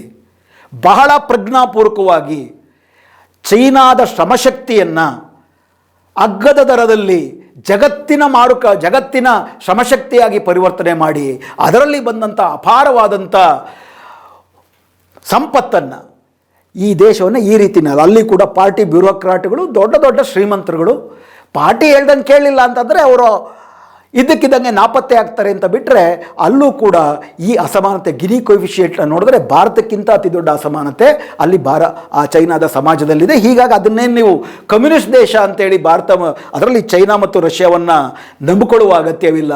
ಅವೆರಡೂ ದೇಶಗಳು ಕೂಡ ಅಮೇರಿಕಾವನ್ನು ಅಲ್ಲಿಂದ ಕಿತ್ತೊಗೆಯುವುದಕ್ಕೋಸ್ಕರ, ಅಮೇರಿಕಾದ ಜಾಗತಿಕ ಆಧಿಪತ್ಯವನ್ನು ಕಿತ್ತೊಗೆಯುವ ಕಾರಣಕ್ಕಾಗಿ ಎಲ್ಲರಿಗೂ ಕೂಡ ಮೂಲಭೂತ ಸೌಕರ್ಯಗಳನ್ನು ಕಡಿಮೆ ಸಾಲದಲ್ಲಿ, ಯಾವುದೇ ಬಗೆಯ ರಾಜಕೀಯದಲ್ಲಿ ಹಸ್ತಕ್ಷೇಪವನ್ನು ಮಾಡದೆ ನಿಧಾನಕ್ಕೆ ಒಂದು ಆಧಿಪತ್ಯವನ್ನು ಅವರ ಅವಲಂಬನೆಯನ್ನು ಸೃಷ್ಟಿ ಮಾಡ್ತಿದ್ದಾರೆ. ಅದರಲ್ಲೂ ಆಫ್ರಿಕಾ ದೇಶಗಳಲ್ಲಿ, ಆಸ್ಟ್ರೇಲಿಯಾದಂಥ ದೇಶಗಳಲ್ಲೂ ಕೂಡ ಅಪಾರವಾದಂಥ ತಾಂತ್ರಿಕ ಮೂಲಭೂತ ಸೌಕರ್ಯಗಳ ಅವಲಂಬನೆ ಚೀನಾ ಮೇಲೆ ಜಾಸ್ತಿ ಆಗ್ತಾ ಇದೆ ಇವತ್ತು. ಯಾವಾಗ ಅವಲಂಬನೆ ಜಾಸ್ತಿಯಾಗಿ ಅಮೇರಿಕ ಇಲ್ಲದಂಥ ಜಗತ್ತಿನಲ್ಲಿ ಒಂದು ಮಾನೋಪಲಿ ಬರುತ್ತೋ ಮತ್ತೊಂದು ಮಾನೋಪಲಿಯನ್ನು ಎದುರಿಸಬೇಕಾಗುತ್ತೆ. ಹೀಗಾಗಿ ಅಮೇರಿಕದ ಏಕಸ್ವಾಮ್ಯವನ್ನು ಬಿಟ್ಟು ಚೀನಾದ ಏಕಸ್ವಾಮ್ಯಕ್ಕೆ ನಾವು ಬಲಿಯಾಗಬೇಕು ಅನ್ನೋದು ನಮ್ಮ ಭಾರತದ ನೀತಿ ಆಗಬಾರ್ದು. ಭಾರತ ತಾನೊಂದು ಎಲ್ಲ ದೇಶಗಳ ಸಮಾನ ಅಭಿವೃದ್ಧಿಯನ್ನು ನಿರೀಕ್ಷಿಸುವ ಒಂದು ಸಾರ್ವಭೌಮಿ ದೇಶವಾಗಿ ಹೆಂಗೆ ಉಳಿಬೇಕು? ಯಾಕಂದರೆ ನಮ್ಗೆ ಆ ಶಕ್ತಿ ಇದೆ. ಯಾವುದೋ ದ್ವೀಪ ರಾಷ್ಟ್ರಕ್ಕೆ ಆ ಶಕ್ತಿ ಇರೋದಿಲ್ಲ. ನಮ್ಮದು ಬೃಹತ್ತಾದಂಥ ದೇಶ, 145 ಕೋಟಿ ಜನ ಇರುವ ದೇಶ, ಸಕಲ ಸಂಪತ್ತುಗಳು ಇರುವ ದೇಶ. ಈ ಸಂಪತ್ತುಗಳನ್ನು 1% ಜನ ಲೂಟಿ ಮಾಡ್ತಿದ್ದಾರೆ. ಆ 1% ಜನ ಅಮೇರಿಕಾದಲ್ಲಿ ಹೋಗ್ಬಿಡಕ್ಕೆ ರೆಡಿ ಇದ್ದಾರೆ. ನಮ್ಮ ದೇಶ ಬಂಡವಾಳಶಾಹಿ ಮಾದರಿ, ಅದರಲ್ಲೂ ಕೂಡ ಈ ಅದಾನಿ ಅಂಬಾನಿಗಳು ಮಾತ್ರ ಉದ್ಧಾರ ಆಗೋ ಬಂಡವಾಳಶಾಹಿ ಮಾದರಿಯನ್ನು ಅನುಸರಿಸ್ತಿರೋ ಕಾರಣಕ್ಕೆ ನಾವು ಈ ರೀತಿ ಅವಲಂಬಿಸಬೇಕಾಗಿದೆ ಬೇರೆ ದೇಶಗಳನ್ನು. ಹೀಗಾಗಿ ನಮ್ಮ ದೇಶ ಈ ದೇಶದ ಶ್ರಮಿಕ ಶಕ್ತಿಯ ಜನರಿಗಾಗಿ, ಶ್ರಮ ಜನರಿಗಾಗಿ ಅಂತ ಪರಿವರ್ತನೆ ಒಳಗಡೆ ಆಗಲಿಲ್ಲ ಅಂತಂದರೆ ನಮ್ಮ ಗೃಹ ಮಾರುಕಟ್ಟೆ ಬೆಳೆಯೋದಿಲ್ಲ. ಗೃಹ ಮಾರುಕಟ್ಟೆ ಬೆಳೆಯೋದಿಲ್ಲ ಅಂತಂದರೆ ಈ ದೇಶದ ಅವಲಂಬನೆ ತಪ್ಪೋದಿಲ್ಲ ಅಂದರೆ ಮೋದಿ ನೇತೃತ್ವದಲ್ಲಿ ಅಮೇರಿಕಾದ ಗುಲಾಮಿತನದಲ್ಲಿ ಟ್ರಂಪ್ ಬಂದ ಅಂತಂದರೆ ನೀವು ಎಷ್ಟು ಒಪ್ಕೊಳ್ಳೋಕೆ ಹೋದ್ರೂ ಕೂಡ ಅವ್ರು ಜಾಡ್ಸ್ ಒದಿತಾರೆ. ಒದಿಯೋದನ್ನು ಕೂಡ ಬಂದು ನನಗೆ ಒದ್ರು ಅಂತ ಹೇಳ್ಕೊಳಕ್ಕಾಗೋದಿಲ್ಲ. ಇಲ್ಲಿ ಅಂಥ ಒಂದು ಅವಮಾನಕರ ಪರಿಸ್ಥಿತಿನಲ್ಲಿ ಭಾರತವನ್ನು ಇವತ್ತು ಮೋದಿ ಸರ್ಕಾರ ತಂದಿಟ್ಟಿದೆ. ಸೊ ಇವತ್ತಿನ ಜಾಗತಿಕ ಸಂದರ್ಭದಲ್ಲಿ ಅಮೇರಿಕಾದ ಗುಲಾಮಿತನವನ್ನು ನಾವು ತಪ್ಪಿಸ್ಕೊಳ್ಳಿಲ್ಲ ಅಂದರೆ, ಸ್ವತಂತ್ರವಾಗಿ ನಾವು ಬೆಳೆಯುವಂತಹ ಸ್ವಾವಲಂಬಿ ಸಾರ್ವಭೌಮಿ ಸಮಾಜವಾದಿ ಈ ಬಗೆಯ ಅಭಿವೃದ್ಧಿ ಮಾದರಿಯನ್ನು ನಾವು ಅನುಸರಿಸಲಿಲ್ಲ ಅಂತಂದರೆ ಭಾರತದ ಸ್ವಾತಂತ್ರ್ಯ ಸಂಪೂರ್ಣವಾಗಿ ನಾಮಾವಶೇಷವಾಗುವ ಹಂತಕ್ಕೆ ಮೋದಿ ಸರ್ಕಾರ ತಂದಿಟ್ಟಿದೆ. ಶಾಂಘೈ ಕೋಆಪರೇಷನ್ ಆರ್ಗನೈಸೇಷನ್ನಲ್ಲಿ 3 ಜನರು ಫೋಟೋ ನೋಡಿ ಏನು ಎಲುಬಿಲ್ಲದ ನಾಲಿಗೆಯ ರೀತಿ ಇಲ್ಲಿ ವಿಕೃತವಾದಂಥ ಉತ್ಪ್ರೇಕ್ಷಿತ ಸಂಭ್ರಮಗಳು ನಡೀತಿದೆ. ಅವೆಲ್ಲವೂ ಭ್ರಾಂತಿಪೂರ್ವಕವಾದದ್ದು. ಅದಾಗ್ತಿರ್ಬೇಕಾದ್ರೆ ನೀವು ನಿಜಕ್ಕೂ ದೇಶಭಕ್ತರಾಗಿದ್ದರೆ ಇಮಿಡಿಯೇಟ್ ಇರುವ ಸಮಸ್ಯೆ ಏನು? ಅಮೇರಿಕದ ಹತ್ತಿಯ ಮೇಲಿನ ಸುಂಕ ಕಡಿತ ಆಗಿದೆ, ಶೂನ್ಯಕ್ಕೆ ಬಂದಿದೆ. ಭಾರತದ ಹತ್ತಿ ಉತ್ಪಾದಕರು ಮತ್ತೆ ಆತ್ಮಹತ್ಯೆಗೆ ಹಂತಕ್ಕೆ ಬಂದಿದ್ದಾರೆ. ನೀವು ದೇಶಭಕ್ತರಾಗಿದ್ದರೆ, ಮೋದಿ ಭಕ್ತರಾಗದಿರ ಆಗಿದ್ದರೆ ಇದರ ಬಗ್ಗೆ ಧ್ವನಿ ಎತ್ತಬೇಕಾಗುತ್ತೆ. ಆ ಧ್ವನಿ ಕೇವಲ ಹತ್ತಿ ಉತ್ಪಾದಕರ ಹಿತಕ್ಕಾಗಿ ಮಾತ್ರವಲ್ಲ, ಇಡೀ ಭಾರತದ ಹಿತ ಮತ್ತು ಅಮೇರಿಕಾದ ಗುಲಾಮಿಯಿಂದ ವಿಮೋಚನೆ. ಆ ನಿಟ್ಟಿನಲ್ಲಿ ನಾವು ಪ್ರಶ್ನೆ ಮಾಡಲಿಲ್ಲ ಅಂದರೆ ನಾವು ದೇಶಭಕ್ತರು ಅಲ್ಲ, ರಾಷ್ಟ್ರಭಕ್ತರು ಅಲ್ಲ, ಬರೀ ಸ್ವಾರ್ಥ ಮೋದಿ ಭಕ್ತರಾಗ್ತೀವಿ. ಮೋದಿ ಭಾರತವನ್ನು ದೊಡ್ಡ ಬಗೆಯ ಸಂಕಟಕ್ಕೆ ದೂಡ್ತಿರೋದನ್ನು ಅರ್ಥ ಮಾಡ್ಕೊಳ್ಳೋದ್ರಲ್ಲಿ ವಿಫಲರಾಗ್ತೀವಿ ಅಂತ ಹೇಳ್ತಾ ಇವತ್ತಿನ ಈ ಸಂಚಿಕೆಯಲ್ಲಿ ನಿಲ್ಲಿಸ್ತಿದ್ದೀನಿ. ನಮಸ್ಕಾರ.